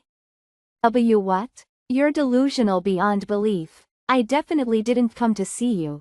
I'm just here because there's something I wanted to buy. It's true. There's really something I'm looking for. I get it, so calm down. You just need to say it once for me to understand. HMPH. That was cute. I've never seen her acting like, he's the one who misunderstood. Wait a second. What's this emotion? I considered her a potential danger until a moment ago. Don't tell me, was I contaminated by Deculane's affection for her? I've been cautious of being influenced by his personality. At that moment beep, we would like to inform the distinguished guests of Schatzinsel. The auction will be starting soon. No way, it can't be. It's not like my heart skips a beat or anything when I see her. I'm just worried for no reason. We soon sat on our own seats, far apart from each other. The first item is the Eastern vase. Look at this beautiful curved shape. A master craftsman from the Far East. It looked like a plain ceramic pot at first glance. At first, I didn't have any interest. However, my intrigue was piqued the longer I stared at it. That light is the wealthy magnate's radiance I saw when I looked at Ephraim's document. Moreover, the light is getting stronger and stronger. In that case, 700,000 from number 993. 750,000 from number 1038. 1.3 million. 1.5 million from honored guest 1413. 2.5 million from honored guest 777. The winning bid. The light never faded from the pot until the price soared. That implies it's worth even more. Since I have enough money, it might be a good idea to just hold the amount I need and invest the rest. Current balance 205,238,039.3. Honored guest 777 wins the bid for Luferen's ring at 3 million. Lucho's scissors wow at 2.1 million eln. 4.3 million for the ancient rune necklace. Honored guest 777 bids 5.5 million eln again. It's the winning bid. 777 has been winning all of the bids for a while. Is it Professor Deculine from Eucline, by any chance? How pathetic. Does he crave attention, even in a place like this?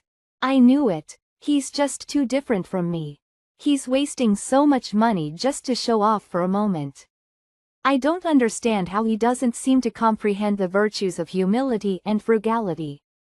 I should stop paying attention to him. Here's the last article of today's auction. A mythical item sought by many that is difficult to acquire. It's the mineral that played an important role in the Empire's history of legendary swords.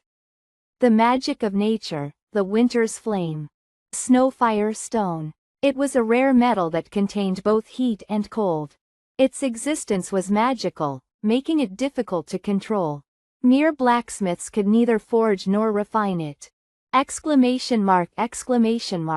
Snowfire stone. It's one of the most precious metals in the world and is usually used to forge cold weapons like swords.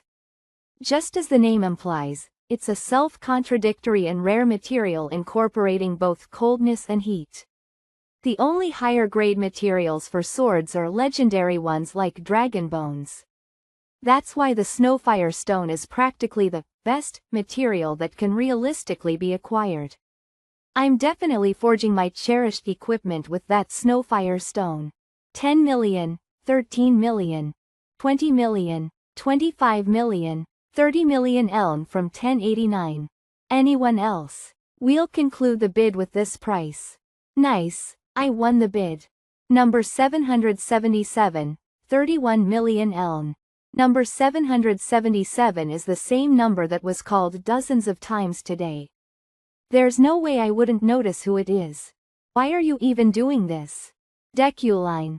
32 million elm from 1089. 33 million elm from 777 again. The Snowfire stone is a sword material. It must be a gift for your fiancé, right? If you were going to gift it anyway, you could have just let her have it. How romantic of you. What? Is Yuli the one who's been competing against me? Well, I guess the Snowfire stone is good enough to entice her. She might start resenting me if I end up winning it. I absolutely need this bid as well. It only appeared after 3 years. There's no telling when the next time will be. It might be a bit risky. But for the sake of my cherished item, I'll definitely acquire the Snowfire stone for myself. I'll take the final bid. 42 million Aline. The owner of the magical metal, Snowfire stone, is guest number 777. That was truly exciting. So in the end, Professor Deculine won the bid. Indeed, this was the most intense bidding competition in the auction. But still, Lady Freyden went too far. Professor Deculine was just trying to give his fiancée a gift and he put so much effort into it, too. You've already seen everything there is to see. The items showcased in the auction's latter half were of no value to Deculine, but he waited for the event to end with utmost dignity regardless. Julie's body was still quivering, and her face remained red, which he found worrisome. Are you repeating what happened a year ago again? I never wished for something like this. If you want, I can give you all this. No, even more than this. I can give you anything. It was the worst engagement ceremony. With this, you'll come to me. I am that great. All I could feel was that arrogance. Before the treasures he proudly displayed. I only felt insulted. You already know what I truly want from you. 5:04 I stormed out of the room. In doing so, I ruined the engagement ceremony myself. But that wasn't the end of it. She was always so proud, but ultimately, she ended up with Deculine. I heard that as a condition for the marriage, she was promised the position of Knight Commander under House Eucline. They say Lady Yuli was the one who clung to him first. Nasty rumors tarnishing my convictions appeared, and it was obvious who'd spread them. Does he really think doing this will make me return to him? What a foolish man. No matter how hard he tries, I can never love someone like him. Once again, When the auction finally reached its conclusion, Julie immediately hurried out of her seat and was about to leave. However, someone blocked her way. Deculine, with his crystal blue eyes, was looking down at her. Did you want the Snowfire stone too? Just how long do you plan to toy with me? I'm sorry. Do you just say? Deculine turned around. What was he apologizing for? He left immediately, leaving her staring blankly at his back. Then, I'll be going now. Though she felt puzzled, relief coursed through her as he left. It wasn't a repeat of last year. What is he apologizing for? Is it because he outbid me for the Snowfire stone? But the Deculine I know isn't that kind of person, Yuli. A familiar voice echoed with the winds.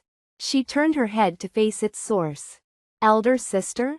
Hurry and get in. Josephine, the eldest daughter of House Freyden, Yuli's older sister. Yuli was probably planning to craft her treasured weapon with the Snowfire stone. Since I outbid her for it, she has every right to be angry, but that fact that no death variable appeared for Yuli is unexpected. Just how worthless was the Deculine who got killed by her? Welcome back, Master. Is something wrong? Lady Yariel has arrived. That was the payment to acquire the mine. You said you'd hold onto it for a moment, and this is what you do? No wonder. Even if it was a personal account, there was too much money. I was too careless. Don't worry, I made sure just to buy things that will be profitable. I didn't think she would listen to anything I said right now, though. A tearing sound rang in my ears. After shouting, Ephevine began breathing heavily like a rabid beast. Treat me like a trash can. Her voice trembled as much as her body did. This isn't good. Do you think my only purpose is to clean up after you? I was flustered. In my short life, I had never experienced this much anger directed toward me. On top of that, the estate's finances are tight, and while the servants and I are working desperately to keep it from collapsing. You spent all that in a day and think you gained something from it. What kind of idiot gambles away all of the mansion's money? The villain's fate is manifesting. But there's golden light mixed in with that red energy. Wealthy magnate's power is also showing itself. What this means is simple. If I can't mitigate this situation, it will become a death variable. But if I overcome it, it will become an enormous source of money. And I already know the solution to this problem. Shut up. Does it look like I'm worried? Don't worry, Yariel. Because of what you've done, I'm once again the one who has to suffer. How am I supposed to live like this? Don't you know I dropped out of university and never dated anyone because of you? You don't have to do that. Don't have to do what? Ever since you parents died, all you've done is fool around and waste money. But spending 150 million elm in just one day? You absolute bastard, I'll give you the position of head of the family. What did you just say? Yariel, I said I'll give you the position of head of House Eucline. Confused, her eyebrows rose as she tilted her head sideways. What? Don't bullshit me. Watch your manners, stop lying. I don't tell lies. If you truly can't believe me, we'll form a mage's oath. What? An oath? You mean the one where you could die if you break it? Are you serious? Yes. Wait, this doesn't make any sense. Why so suddenly? Did you perhaps hit your head somewhere? If you don't want to believe me, you don't have to.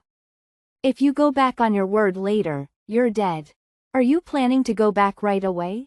Of course. Someone burned a huge amount of money at the auction house, so I've got to clean up the mess. Villain's fate. Overcame death variable, store currency +2. It feels like a storm just passed through. Fortunately, it got resolved without any incidents. Lynn, like my position as senior professor, relinquishing the title of head of the house won't cause any problems. If I continue to change things one step at a time like this, someday, I might be able to escape. I guess you weren't just spouting empty words when you said you'd change. Ganesha, a beautiful woman with unraveled fiery red hair, looked at me with a playful smile. I frowned faintly at her in reply. An uninvited guest. Sorry, I was just passing by out of curiosity. But what I saw was so shocking I had to stop by. Is there a reason to be shocked? Still, it's a surprise. After all, she'd do a better job as head of the house than I ever could. Ariel von Dellen Eucline doesn't have a single drop of Eucline blood in her. What does she mean by that? Her words disconcerted me for a moment. I don't recall there being such a setting. After all, Yariel von Dellen Eucline doesn't have a single drop of Eucline blood in her. Yariel is my half-sister in the settings. I was already aware that she isn't fully Deculane's younger sister. However, she doesn't have a single drop of Eucline blood? I've never heard of a setting like this. Is that really fine? You were the one who requested it from me. You wanted to check if your sister truly was blood related to you. I'm sure I already fooled you. Something like this had happened behind the scenes. Even then, Yariel is still Yariel. Wow, you've surprised me multiple times today. I never thought you would say that, Professor. Well, that's because I didn't know the settings were like that, either. All right, I'll make sure to keep the secret about your sister. And I have another thing to add before I leave. Reaper scans. Have started moving. The 6 snakeheads, they're the heads of the most famous criminal organizations throughout the continent. They're a notorious bunch. Every single one of them has a bounty on their head worth tens of millions. They're targeting the items you've purchased from the auction. The auction house might handle the delivery, but you'll have to pay attention to them once they arrive at the mansion. After all, It looks like you've been overlooking your magical defense too much recently. That's how I got in so easily, too. Well then, take care. That was a truth I didn't need to know. Knowing about it doesn't change anything. Since I'm not Deculine to begin with. It won't change my attitude toward Yariel, whether she's my real sister or not. Yariel is still Deculane's younger sister. So, this truth should be left unspoken. It's true. Professor Deculane's changed a lot. I almost believed it was an entirely different person wearing a mask. He seems completely different. How can a piece of trash look so different just by saying some nice things? It's because you're obsessed with good-looking people. Captain, you would have had a good impression of him regardless of what he said. Then I'll tear your face apart because you're ugly. My grandma called me handsome though. A handsome man just happened to pass by you when it happened, idiot. Did Deculine really have such a humane side to him? Rayleigh Red Garnet Adventurer Party Yuli's cousin. Anyway, we won't need to watch out for Deculine anymore. I wanted to ask him if he was still looking for a magic slave. But he didn't show any sign of it. Let's return, then. Ah, and what you've heard today needs to be kept secret. Watch your mouths, everyone. Lohan called the boar and Dazmu over. They huddled together, and as soon as Lohan knocked on the ground, the four turned into blue particles and were transmitted somewhere. The next day, at the university's Mage Tower. LV.1 System Store, Mana Quality Enhancement First Stage. The quality of the character's innate mana is enhanced. Slightly increases mana output and efficiency. Cost. 10 coins. I can finally use the system store, but I don't have enough currency to buy what I need. The system store. It's a system that allows one to spend the store's currency to enhance characters. It sells enhancements for not only the player, but also the named characters. However, you only get a few chances to use the system store. It could only be used around 6 times until it's super late game. That's because it can only be used once per store level. And the amount of currency required is doubled every level. I can't be reckless with such a precious opportunity, so I won't use it right now. My daily routine involves training Memorize, the Flying Mind Sword, and improving my stamina, but I'm still not good enough to match the named villains in combat potential. Right now, what I need to get stronger is the mana quality enhancement. I need to get 4 more coins for the store as fast as Posey. Knock knock. Enter. The door opened, and Alan hesitantly entered. Good day, Professor. It's regarding this. I just got it from the front, but I think you'll have to be careful. This article was in today's Wizard Journal. Wanted. Lockhack. The wizard killer, Lockhack, was sighted at the outskirts of the imperial capital. Please avoid going outside as much as possible. Lockhack Wizard Killer. He is the most dangerous character for mage players to encounter in the early to mid stages of the game. Is he going to start appearing now? Of course, he would have been dangerous to me if I were just an ordinary mage, but I won't need to worry about him in my current state. I should be hoping for an encounter instead, since I could get some store currency from it. Don't worry about the wizard killer. I'm heading to the library, so you should take your leave as well. Ah, yes, Professor. Oh, right. Alan turned to look at him. Alan, would you like to work as an assistant professor? What? But of course, Professor. What? Alan was already about to cry before I could even finish my sentence. With tears rolling down from his eyes, Alan replied. Are you implying that you're going to recommend me for that role? But you've always told me that I wasn't gifted. I hold your diligence in high esteem. It's just because I've been notified that I needed to hire an assistant professor, though. But it's a bracelet engraved with the emblem of Eucline. Don't ask any more questions. Just take this. Keep up the hard work. Alan intensely bowed 3 times in a row. Thank you, Professor. Alan's excellent abilities make him more than capable of organizing documents and dealing with trivial matters. I can't just stand here and watch him escape when he could be useful. So far, everyone who's shuddered at Deculane's viciousness ended up leaving, unable to withstand it. Since Alan is doing the work of multiple people on his own, he might run away at any moment. You should go back early today. Use this to buy some dinner. What? Professor, this is too much. Once Deculine was gone, Alan could only stand and stare at the executive-only reading hall. The reason why I came to the library was to further Luna's thesis. The thesis I found in my laboratory was about pure element creation. Get this however, there were too many errors and holes in the theory, so I need to make up for them. It would be nice if I could find some decent grimoires about manipulation magic in the process. Why are you in the reading hall reserved for executives? Debutante Sylvia. It surprised her when Deculine spoke her name. 10 minutes earlier, yes, Professor, Miss Sylvia was looking for some study materials. However, dang, this is the reading hall exclusive to executives. Bah, what does that matter? She's the heir of House Iliadi and the novice mage of the year. She doesn't need to follow those restrictions. It's all for the sake of studies, so let her use it freely. Miss Sylvia, you have been given permission. Please feel free to browse at your leisure. What? That's, huh? An ethanol novel. So you broke the rules just for some romance novel written in fairy language? What?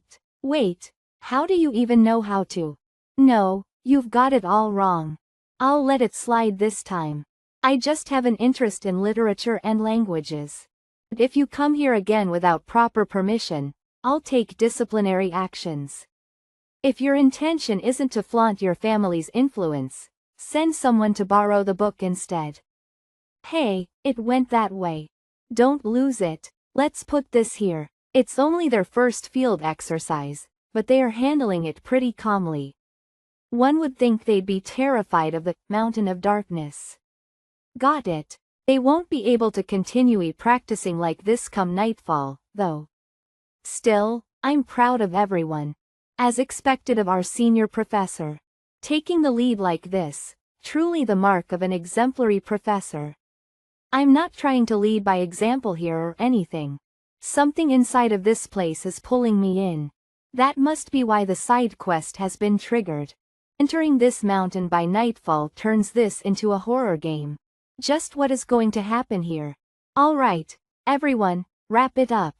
Goodbye, Professor. Bye. See you next time. 9 hours later at a cafe near the Mage Tower. Wow.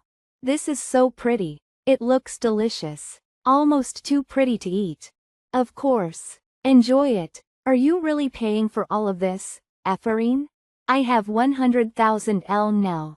Whoa tilde hash this is it. I'm paying. I submitted the club creation plan, so it should be approved soon. This is our first gathering in advance. I hope people aren't too hesitant to join. Our numbers aren't growing as quickly as I had expected. Don't worry. As long as we make our club successful, more people will join. By the way, I heard that there was a practical exercise in the Mountain of Darkness this afternoon. Yeah, 50 people volunteered to participate even though quite a lot of incidents happened there. Exclamation mark. What? Did you hear that just now? You too? Where is it coming from? Let's check it out. Help me. Over there. Huh? Wait a second. Something feels off. Ephraim, stop. Yeah. Someone's attacking. What? Help. Deculine? What are you doing? Attacking a civilian. Professor, did you just attack that woman? Open your eyes wide and look. That thing is not human. What? What is that? It seems like you were caught in the enchantment spell this demon used. Stop getting in my way and get out of here. Huh? Hua. Ak. What is this? Now, then, shall we begin the hunt? It's furious after losing its prey. Judging by the core on its forehead, its specialty must be enchantment magic. However, it's ineffective on me due to Cresolute, which interferes with mental attacks during battle. My blood is boiling. Deculane's bloodline is making me rage endlessly. Grade. Bloodline description. A bloodline that holds special power when exterminating demonic beings when facing a devil or when demonic energy is thick in the air. It can purify the surrounding energy into the user's own mana. Purified mana increases in quality by 1 level, however, it makes the user more aggressive. The enemy of devils. The Eucline bloodline, known for hunting devils since ancient times, now burned within Deculine.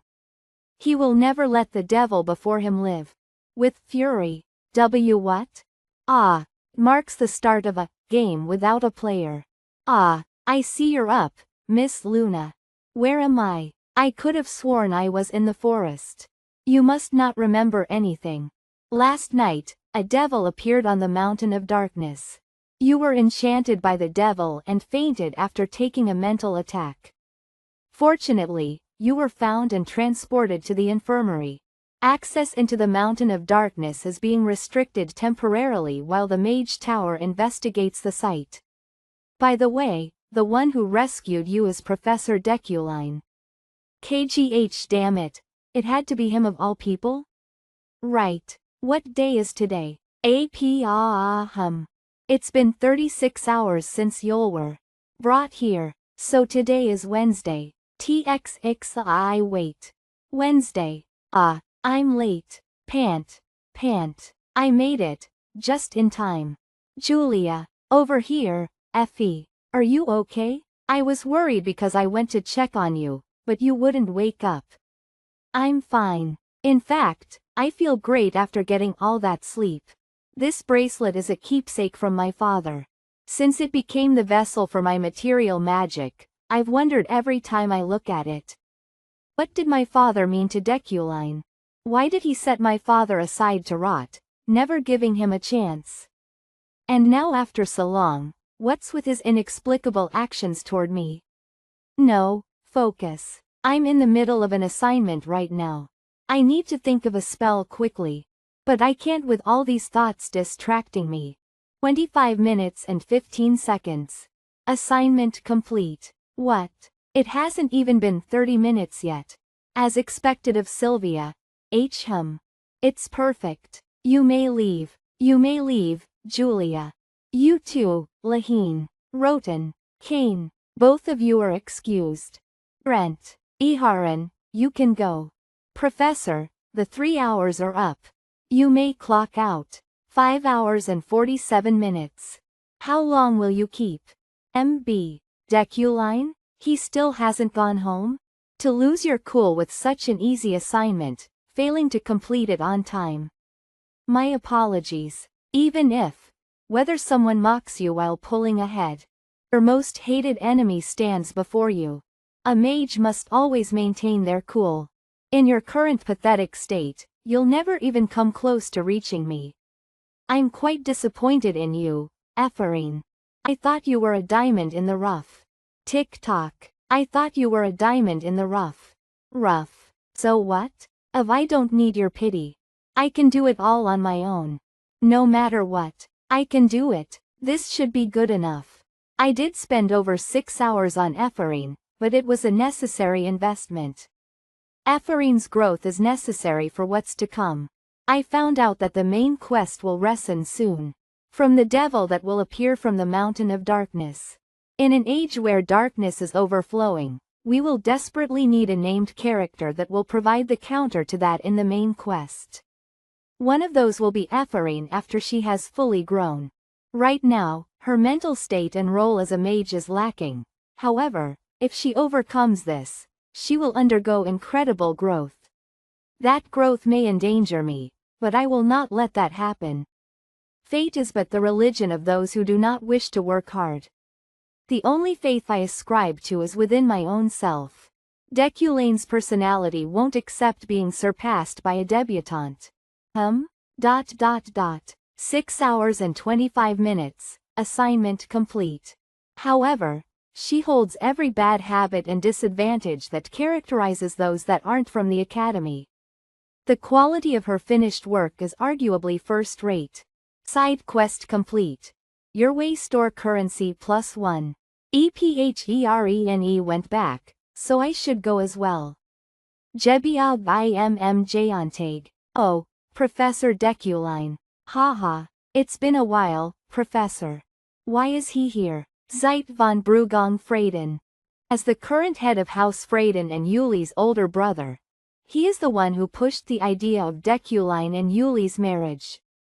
Most importantly, he's third in the initial combat rankings, sitting above Ganesha. He's a named character that has incredible combat. For someone like that to come find me is, ha ha ha, quick to decide. I've always liked that about you. I chose a restaurant to your liking, so just be there. Hosting Catil. 50 Take responsibility. I will see you then, Professor Deculine. He didn't even give me room to decline. No, maybe declining wasn't an option. Zeit's family is his highest priority. If I disrupt his plans, I don't know how he'll react. Looks like I won't be able to cancel. The next day, at the Freyden residence. Why do you hate it 50 much? I don't want to. We fought, and I have no time to see him since I'm teaching the knights. Are you really sulking after losing one measly snowfire stone?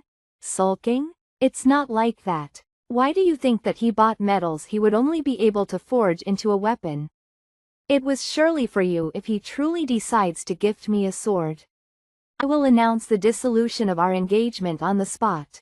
From what I know, no other man loves you as much as him. Do you have your heart set on someone? No, I don't. Are you worried because of Deculine's lack of achievements?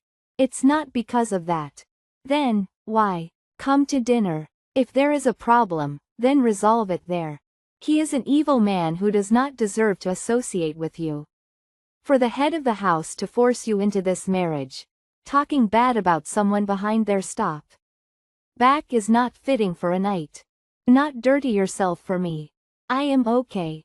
Yes, my liege. I will be returning. Get ready, my liege. I have come to a conclusion through painstaking effort and contemplation. A way that I can prove my loyalty to you as your subordinate. Something that only I can do. I will make you happy, my liege. A devil has appeared at the Mountain of Darkness. Bert Council Chamber magic was first created as a means to eradicate evil. Since a devil has appeared, we cannot stay out of this. Send a message to the 12 mage houses, instructing them to gather at the will of Bert. We're finally done organizing the items we bought at the auction. I can wear Luferen's ring to help with mana regeneration, and the ancient rune necklace, which helps hold mana. The rest can be stored in the vault like Ganesha advised so that I don't have to worry about being robbed. However, there is still one problem. The most important item isn't cooperating. I knew I couldn't use the Snowfire Stone right away. Reaperscans.com. But no matter how much telekinesis I employ, it still won't budge. Snowfire Stone's mana is resisting my magic. Oh well, the item was very expensive in the game, so I don't know how to deal with this. Even if I forcibly forge it, I still can't even move it. Exclamation mark. The text I read endless at. A legendary sword takes time to train, when I was at the library. That process involves communing with it. Does that mean that I need to understand the sword itself? Then, exclamation mark. It took 2000 mana to get 0.1%. This will take me at least a year. This might be the best I can do for now. I should get ready for dinner, then. Today, I have dinner plans with Zeit. And 4 days from now, there will be an event that was set in place, before I had transmigrated here. The death anniversary. Restaurant von Michel. Thanks for coming. Yuli left before I did, so she should be waiting. Oh ho Tilda, you look dazzling when you dress up like this. Yuli. So beautiful. She was always in armor, so I didn't notice, but she's beautiful when she dresses up. This is why Deculine would fall in love. Of course, I put a lot of effort into dressing her up, Tilda. You're here, too. I figured I might as well since I coordinated Yuli's outfit. I was distracted by Yuli, so I didn't notice. To think I would meet her here. Josephine. She acts like she's simply Yuli's sister when she attends Yuli's marriage talks, but she's much more than that. She's one of the people that Deculine should be wary of the most. A sociopath that would use any method to achieve her goals. The leader of an underground information organization called Shadow, and one of the strongest characters, with power comparable to Incite. The only one that Josephine truly cares about is Yuli. Therefore messing with Yuli would be a fatal mistake. I don't know why Josephine hasn't killed Deculine yet, but I felt it. When I walked into the room, Josephine radiated killing intent. It activated villain's fate. The fact that I could feel Josephine's killing intent meant that the death variable is very dangerous this time. To get out of this alive, I need to show her that Deculine has real feelings for Yuli. I will get to the main issue before the food comes. Professor Deculine, when do you want the wedding to be? You have already been engaged for almost 3 years. Lord Incite, this is between the heads of the households. Yes, please speak freely. I would like to leave this relationship in Yuli's hands. If she is not confident with this marriage, then I would even be ready to break the engagement. How could you bring up breaking the engagement so casually? Is it because of your recent relationship issues?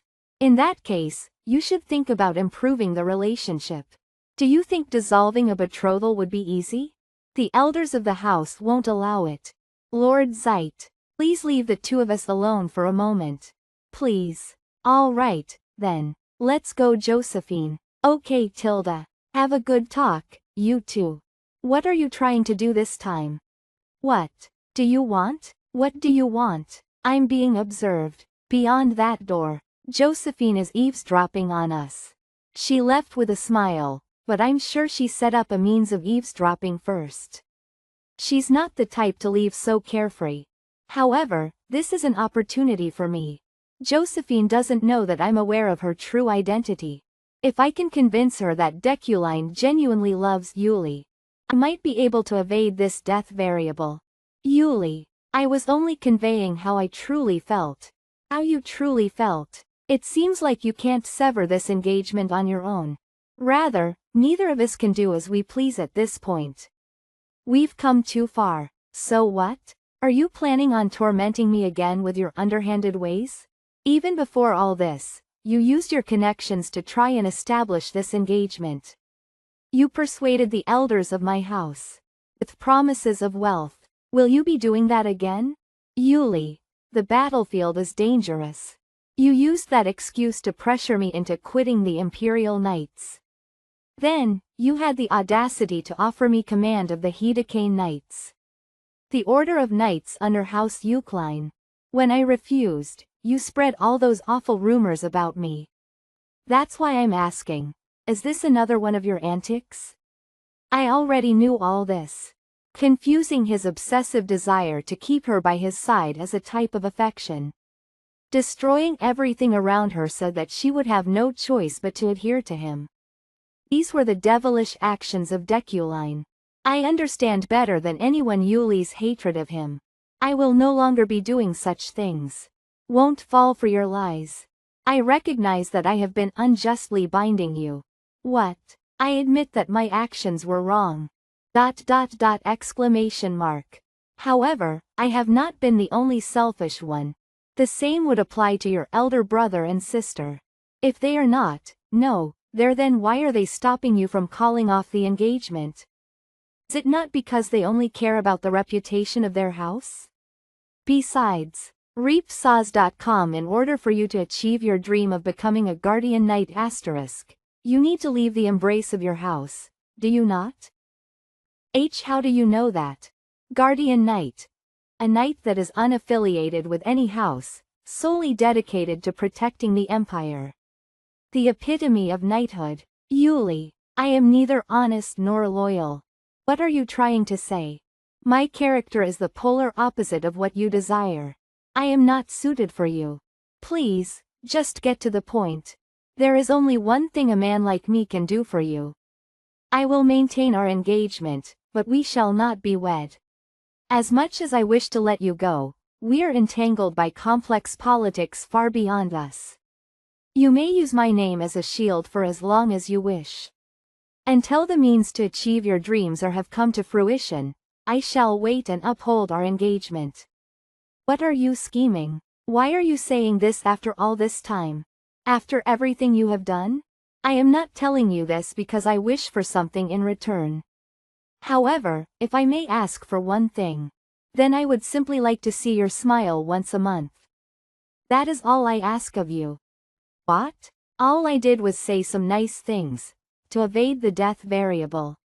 However, Yuli's flustered reaction at what I said, why are you making such a promise out of the blue?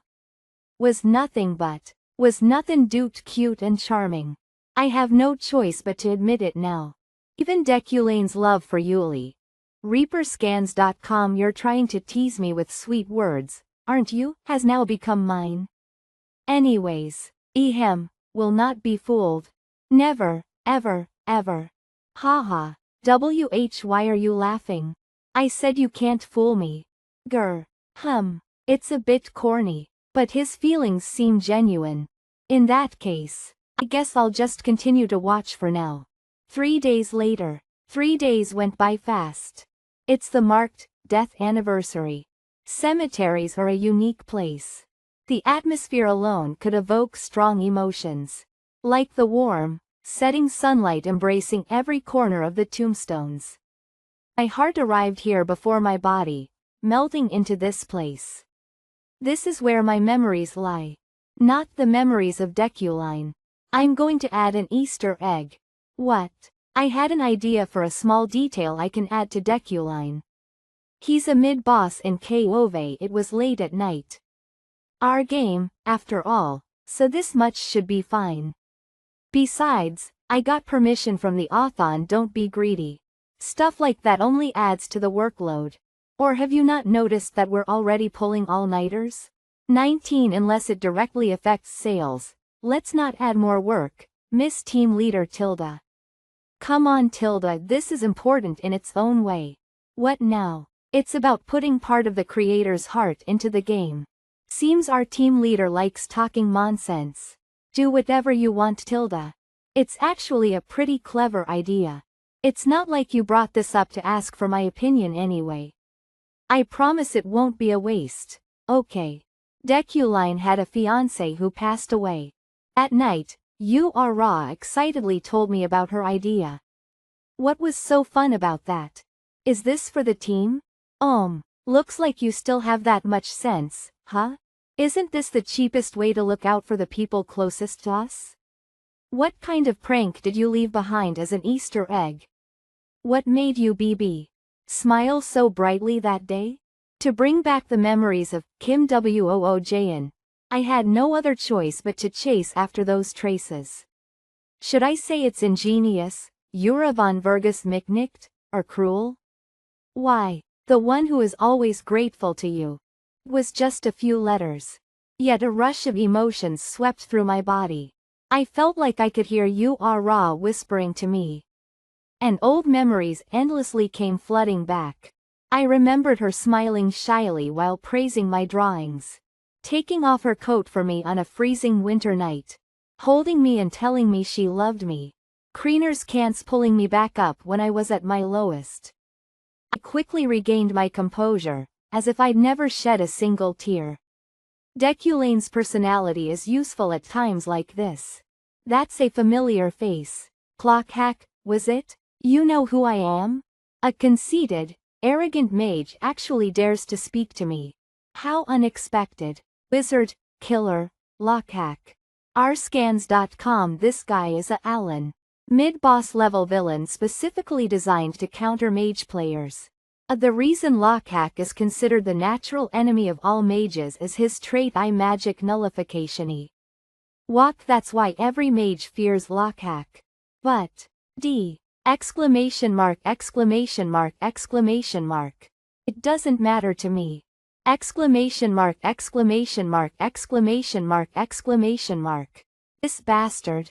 A few days ago, I finally got 10 coins and purchased mana quality enhancement. This not only increased how efficiently I could control mana, it also I need to completely readapt. I only meant to boost it a little. It seems the same amount of mana now yields far greater power than before. Mana quality enhancement, level 1, has been applied. You can now wield mana in a purer form. Reaperscans.com. It seems to have a broader effect than I expected. Alright, time for the next routine. What's going on? I see. To put it bluntly, it was as if my entire being had leveled up. As expected, mana quality enhancement even applies to traits. I was already more than capable of defeating Lockhack using Iron Body J, but with my trait itself strengthened, this fight was far easier than I expected. Damn it, I almost got rid of you. Rotten mage scum. Cursed wretches. Apostates who betrayed God. The floating island, Bert, and the mage tower are all filled with madmen. Pyo. Parasites who can't do anything without magic. A unique ability that can only be called broken, a deep-seated hatred for mages. And even that expression, apostate. Lockhack. You're a Scarlet-born. Why you? How do you know that? The Scarlet-born race. Named after the fact that they are born with a blood-red membrane around them. They are a race known for possessing demonic blood at birth. They live in hiding all across the land, and are antagonistic with mages. Magic was created to destroy devils. The conflict between mages and the Scarlet-born is a central element of this world, and constitutes one of the main branches of the game's story. Therefore, the Scarlet-born find their lives threatened just because of their race. There may even be a cleansing going on somewhere right now. Lockhack, I understand you. I'm sympathetic to the oppression that you have endured.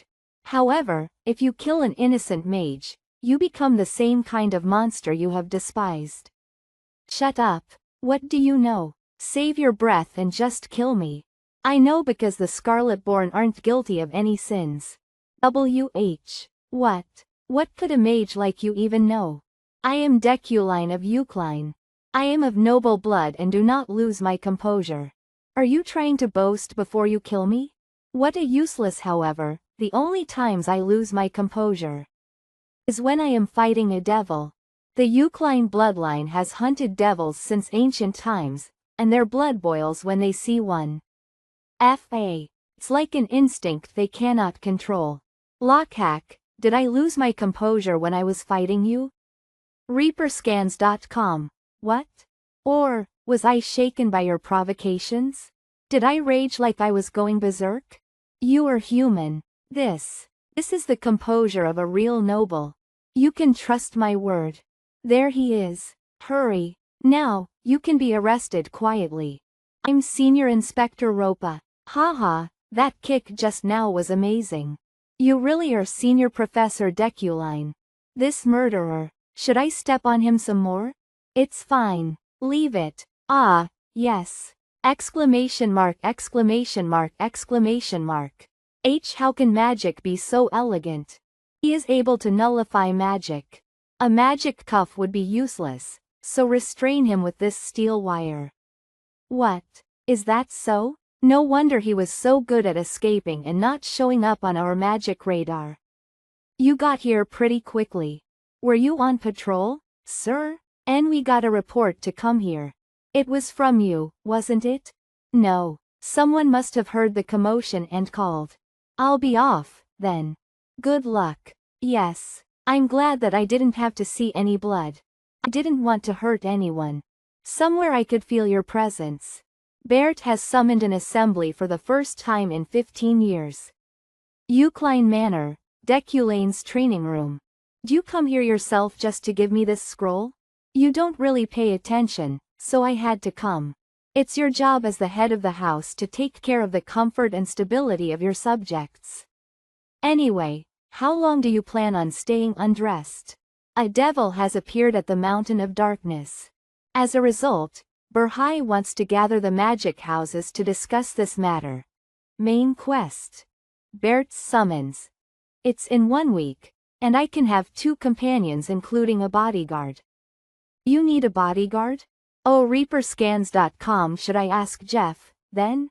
He used to be a mercenary, remember?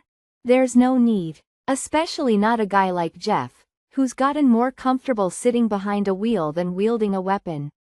That's pretty mean. Attending without any guards isn't right either, though. I know a little bit about it. Traveling to Bert is a journey that you could die from. Are you worried about me? What? Don't even say that out loud. It's just that you can't die before you officially appoint me as the head of the house. Anyway, leave the bodyguard problem to me. I'll send a request to a trustworthy place. The base of the Freeheim Knights. Good. Keep that up. Stay focused. What should I do? You mean? Show some signs that you're Verone L. We got a request and it's a pretty big one, but something seems off, so I'm about it. Wondering if should accept it or not. You shouldn't worry about it all by yourself, Vice Commander. Bring it up to the commander.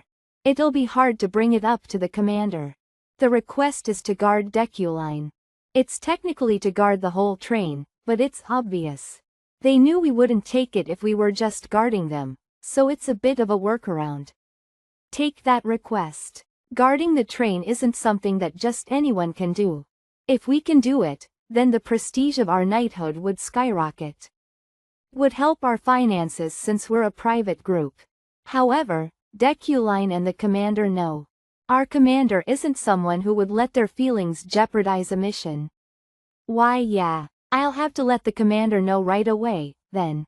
A high-altitude region located at a 3,500 meters elevation in the northern part of the continent. The mages known as the counselors reside there.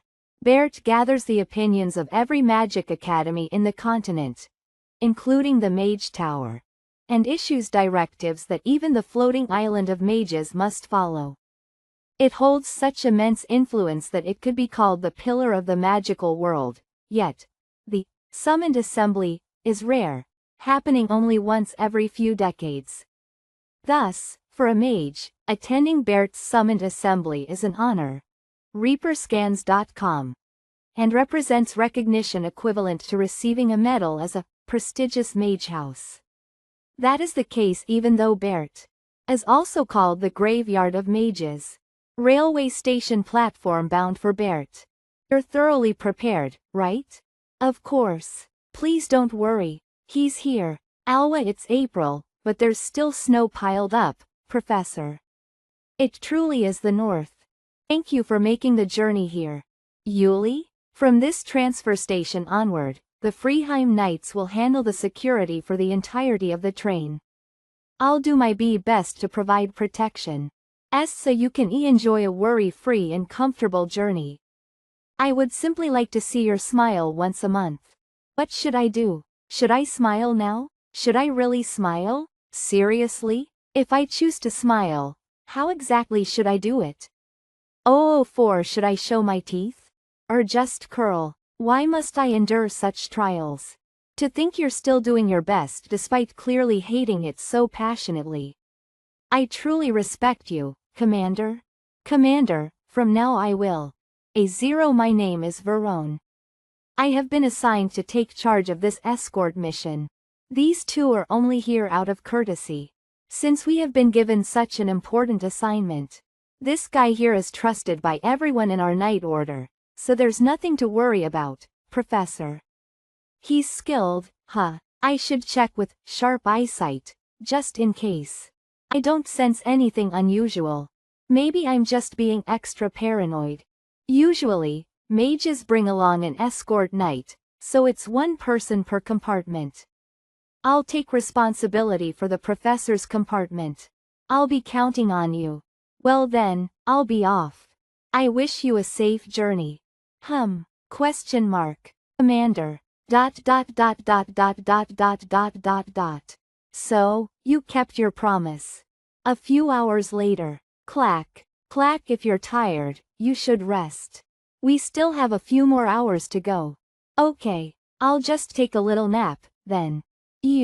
They say the Bert Assembly is also called the Graveyard of Mages. There's a reason it had earned this second name despite the title differing so vastly from Bert's image as the backbone of the magic world. Specifically, it references the unexpected event that would happen every time there's a summoned assembly. The so-called train ambush. Among Deculane's many potential causes of death, this was one of them. In order to survive this event safely, you needed to have a certain knack for reading the situation. Namely, choosing which train would be the safest among those heading to Bert. From my contacts in the underworld, the original Deculine surely would have done that. Rose, if I wanted a safer route, I could just buy information on the train ambush. However, right now, that isn't possible. After I transmigrated, all my connections to the underworld were severed. So, I took a few dramat measures to protect myself before coming here. For instance, I used Lunderstanding to learn the martial arts manual of the legendary fighter, Estring. Anyway, Alan is sleeping soundly. He must have been so excited that he couldn't rest earlier. Alan, would you like to come to Bert with me as my assistant? A few days prior. Of course, it's a dangerous trip, so you can refuse if you wish. Sniff. Thank you so much, Professor. For someone like me to be invited is such an honor. If you start dribbling snot, I won't bring you anymore. However, this is really unexpected personality trait. Germaphobe. I didn't think he would actually come along. He knows it's dangerous. Could he be more ambitious than I thought? Really? I don't think so. Now, the only stop left is Bert. So far, nothing has happened. Maybe I picked the right train? Ding. Jork tailored jacket. I put a lot of effort into preparing beforehand, but it seems it wasn't needed. 100 Jork tailored shoes. Their hidden potential was unlocked by Midas Touch, increasing their defense. Pants. Before departing I used Midas Touch on a famous tailor's garments to bolster their defense. Ding. Wood steel throwing knife. Its performance was enhanced by Midas Touch. Reaperscans.com. Even the wood steel scattered around the train was fortified. The clothes I gave Alan are improved as well. Protective robe. Its durability has dramatically increased through Midas Touch. Lately, I've been using Midas Touch so much that I'm nearly out of mana. Maybe I should have saved it for something else? No, it's fine. What a waste. Preparations are just preparations, after all. It's best if nothing happens. Phew. I hope this journey continues uneventfully. You're reading your book even on the train? A few days prior to Deculane's departure. Do you have a lot of assignments from the Mage Tower? There's that, but also the fact that I'm missing days of lectures. For someone who will one day be an archmage, you sure work the hardest out of anyone, ha ha ha. How could I ever become an archmage if I don't put in this much effort? Honestly, I'm not concerned about efforting. But missing out on Deculane's lectures is annoying. Dad, why did we depart so early for the Bert Assembly? We could have left a few days later. Child, do you remember what people call the road to Bert? The Graveyard of Mages. Isn't that just some made-up folk tale? No, it's not. Whenever the Bert Assembly has been called in the past, a few of the mages who were summoned always perish. In fact, 11 people met their ends 15 years ago. For a long time now, being summoned to Bert has been a mark of prestige. Of the 20 houses up for consideration, the names of the houses that are eventually selected go down in history. However, any house that should fail to attend despite getting summoned is permanently removed from the list. Only then can a new house join the assembly. Such is the rule. Now, what do you think is the easiest way to drag those prestigious houses down? Reversescans.com. That's right. The road to Bert is the way forward. Don't tell me. For would be new prestigious mage houses to blatantly target the established houses for their spots. It is a perilous path of thin ice. And that can't be. That is why we were in a hurry to depart.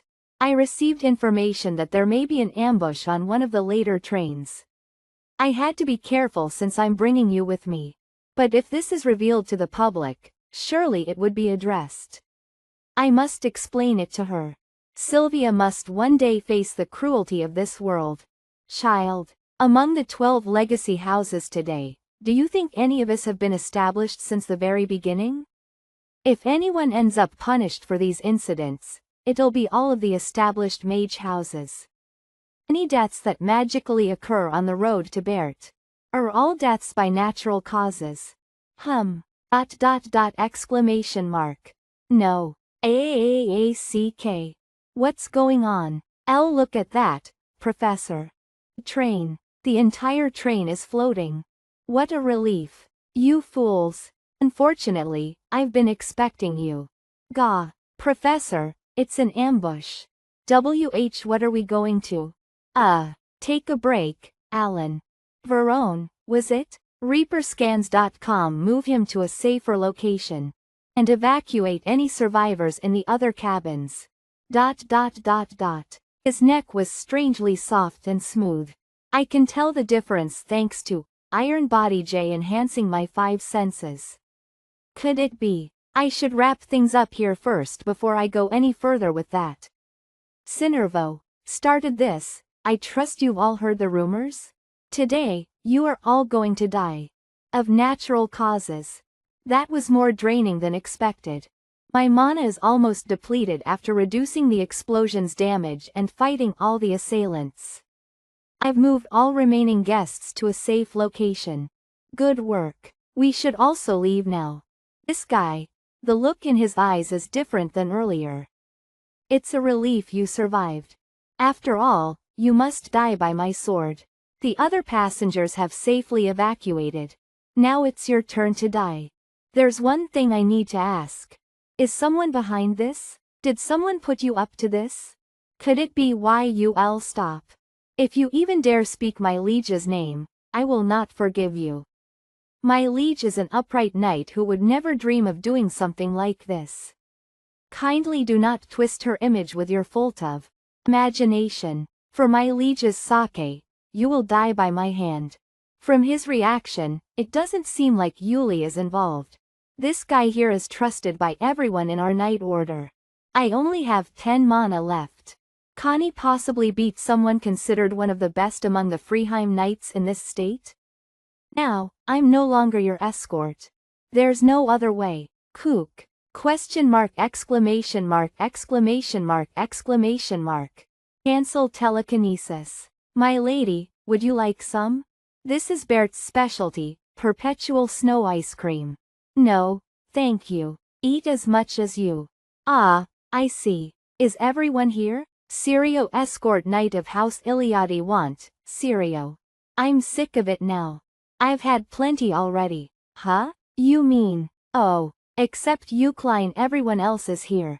And rewind, is there someone else you're waiting for? I don't have anyone like that in mind. I'll be off, then. Call for me if you need anything. All right. Deculine. I wasn't trying to spy on him. Proud mage, wife of Gilthian, mother of the lovely Sylvia. How have you been, Mom? Sometimes I visit her and open up my heart. It was just another one of those days. Professor Deculine is such a bad person. He gives us so much homework. He acts like his class is the only one I'm taking. Today as well. Russell, what was that sound? It was Deculine. Even hunched as he was, there was a noble presence him. Despite the distance I could immediately tell it was him. Why would he be in a place like this? He doesn't strike me as the type to mourn the departed. Exclamation mark. He was crying. The ever calm and aloof man was shedding tears. It was strange. I'd always thought of him as an insufferably conceited professor. Yet he too carried memories of someone he'd lost. The sight of those shooting star-like tears reaperscans.com keeps coming back to me. I received information that there may be an ambush on one of the later trains. It's bothering me. Since attending Deculane's lecture back then, there's a spell I've been wanting to try. If I use this magic stone as a medium, it might just be possible. The 3 properties of magic, l'origine forms by using the castor as its root. Sylvia's mana, originally composed of the red, blue, and green, 3 primary colors began to take shape through the magic stone as a medium. I did it. Through the 3 primary colors. From now on, your name is Swifty. Fly away, and show me what you see. UGHH. Thankfully, it seems we didn't plunge all the way down. It feels like I've broken a few bones. With Siron body, I'll recover soon enough, but... What? He's still standing? Protective aura? You're quite persistent. No. He's strong. Verone is far stronger than I am right now. But, even if I were at my best, I couldn't defeat him. Resolute rare though you may break, you will never bend. When activated in battle, it maintains your mental fortitude until the fight is over. Almost all mental interference magic is nullified. Deculine would never back down in a situation like this. Damn it. Reaperscans.com. If this sword cuts me, will the game end? As though nothing ever happened. Will I just open my eyes back in my office? Or maybe, what's the warping? ? Raw. I'm not sure what just happened, but this is my chance. Mana 1 3657th. Of Wally. Just what did you do? I don't know either. But more importantly, why do you bear such hostility toward me? There shouldn't have been any conflict between us. Must there be a reason? I simply remember how you wronged my liege. You're telling me this is for Yuli's sake? What on earth? Something not even Yuli herself desires? What does Yuli mean to you? It's a feeling you'll never understand, Deculine. Thank you so much, Dame Knight. If it weren't for you, my child could have gotten into serious trouble. Was no trouble at all. As a knight, I simply couldn't ignore Akri for help. Do you even know how kind my Jason is? A filthy commoner like you must be at fault. Serves you right. You looking to die? Oh my, you still haven't come to your senses? What did I? Let's see what happens to you when we hand you over to the authorities. Now's the time to bow your head, you worthless worm. You attacked my child, so that's assault, and you climbed over our wall, which is trespassing. Just a moment, your ladyship. Yes? Are you saying that boy climbed over the wall of this estate? Why, yes. That's precisely it. It's just like a filthy lowborn to resort to such cowardly acts. He climbed over this high wall? And with that scrawny body. Your ladyship, I'll hand this boy over to the authorities myself, so please rest easy. Oh, well, if you'd do that, that would certainly help. Deculine killed the escort knight, and the knight fell off a cliff. Though, more precisely, the knight tried to kill Deculine first, and Deculine killed him in self-defense. Lady Sibvia, there you are. Come inside. They're saying that the meeting is about to start. Yeah, Deculine. Will he be able to arrive in time? It's an honor, Vice Director. There was an explosion and an attack? Yes. A Baert summoned assembly is underway, so at this time, it's not that unusual. It's nothing major. I see. Any casualties? Well, no one sustained severe injuries, but right now, Professor Deculine and the escort knight named Verone are missing. You can hear the details from the survivors over there. Who is he? He seems to have passed out from the shock of the incident. A knight saved me. The train was actually floating in midair, but when I came to my senses, it had crashed. It looks like assassins might have staged a second attack. Floating? Here's a photo. It was such an extraordinary scene that I took a picture. Did they use magic to lift the entire train? This is unbelievable. Knight Verone is dead. For some reason, Verone tried to kill Deculine, but Professor Deculine survived. What is this? Where is this telepathy coming from? ReaperNS.com. Oh, hey, over there. Someone's coming. Is that Professor Deculine? If it hadn't been for that strange lucky phenomenon, I would have been unable to handle a single knight, one who wasn't even a named character. Without that mysterious assistance, I'm sure I would have been the one to plunge to the bottom of the cliff. To think I'm this powerless. But then, what in the world saved me? What time is it now? Professor Deculine, I'm glad you're safe. I'm Lilia Primian from the Security Bureau. 11. There are some things I need to ask regarding the incident. Pardon? It's 3:30, so there are 6 hours left. Allow me to ask you as a formality, regarding the person who was with you. Is this train the only route to Bert? No, if we take a detour on the other side, there are also land and sea routes. I'll ask once again. Please hear me out to the end, Professor. The escort knight who was with you. ? Wasn't Professor Deculine right here just a moment ago? Did he use some kind of acceleration spell? He stopped the train from derailing with telekinesis, fought off assassins and Verone. And then even used acceleration, which is advanced magic. Just how much mana does that guy have? So this is the Deculine you spoke of. Lockhack. Bert Conference Hall It's almost 9:53. Time for the stars to gather. He still hasn't arrived. Before we begin the meeting, extend my sincere gratitude to all of you who have responded to the summons. Such incredible mana. That is, Acton, the great counselor of Bert. He was once the leading candidate to become an archmage, yet he chose to step away and seclude himself. A living legend, becoming an archmage, a realm I can only dream of reaching after becoming his equal. Then we'll begin the meeting after roll call. Gilthian, of House Iliadi, yes. Ascensal of House Branbedden of House Beorad. Yes. Reaper, yes, I'm present. Helm of House Rewind, yes. Next, Deculine of House Eucline. Has Deculine yet to arrive? I shall call him 3 more times. If he fails to show up by the 3rd call, we shall consider it a refusal of the summons and expel him from the mage houses. Eucline being disqualified would be quite a spectacle, seeing as it's been 200 years since they were first summoned to Bert. Hey, a spectacle? Wasn't this somewhat predictable? Compared to his predecessors, Lord Deculine is quite lacking in ability. Indeed, I've heard rumors that his talent is basically worthless. Ha ha ha ha. How has Deculine lived his life that no one cares about him at all?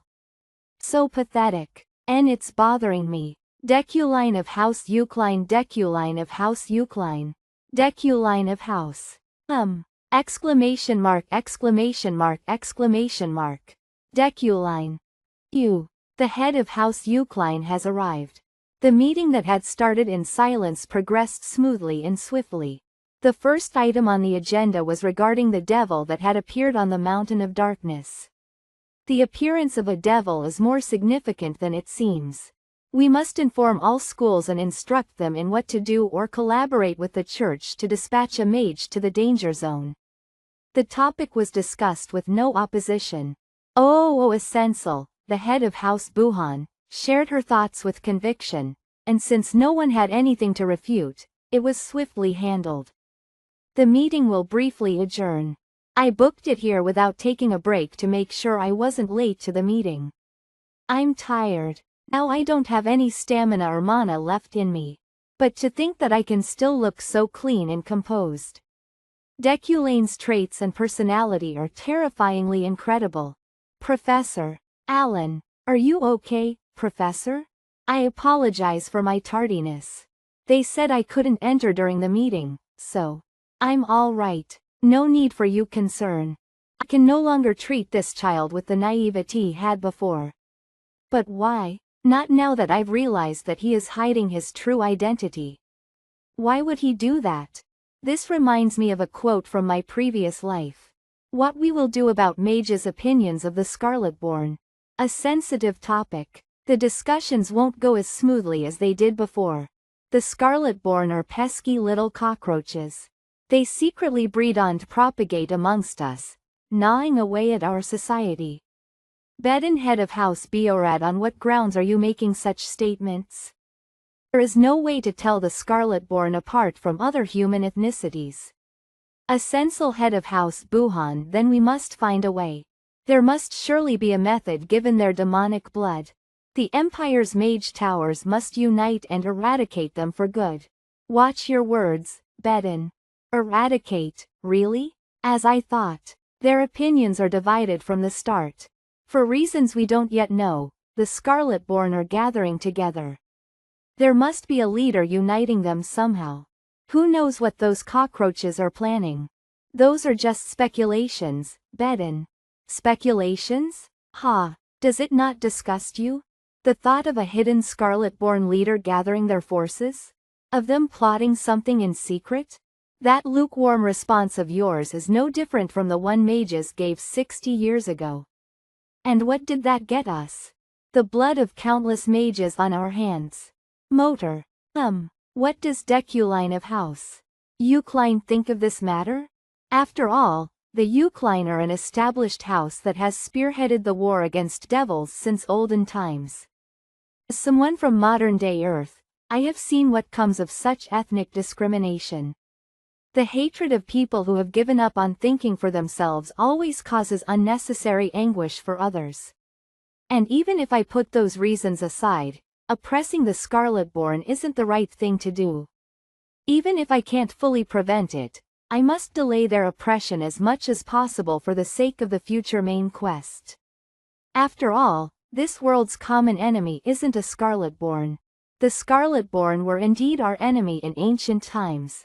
Reaperscans.com. However, having read and studied the literature, our conflict sparked from a misunderstanding. A misunderstanding? Indeed. In the Lodrin witch incident 237 years ago, Lodrin was falsely accused of being a witch.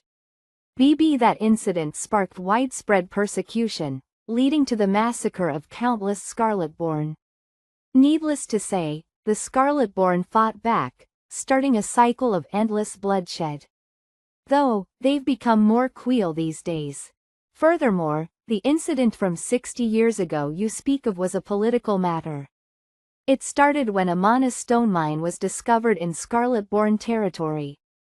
Ha! A political matter? Is that something a Eucline should say?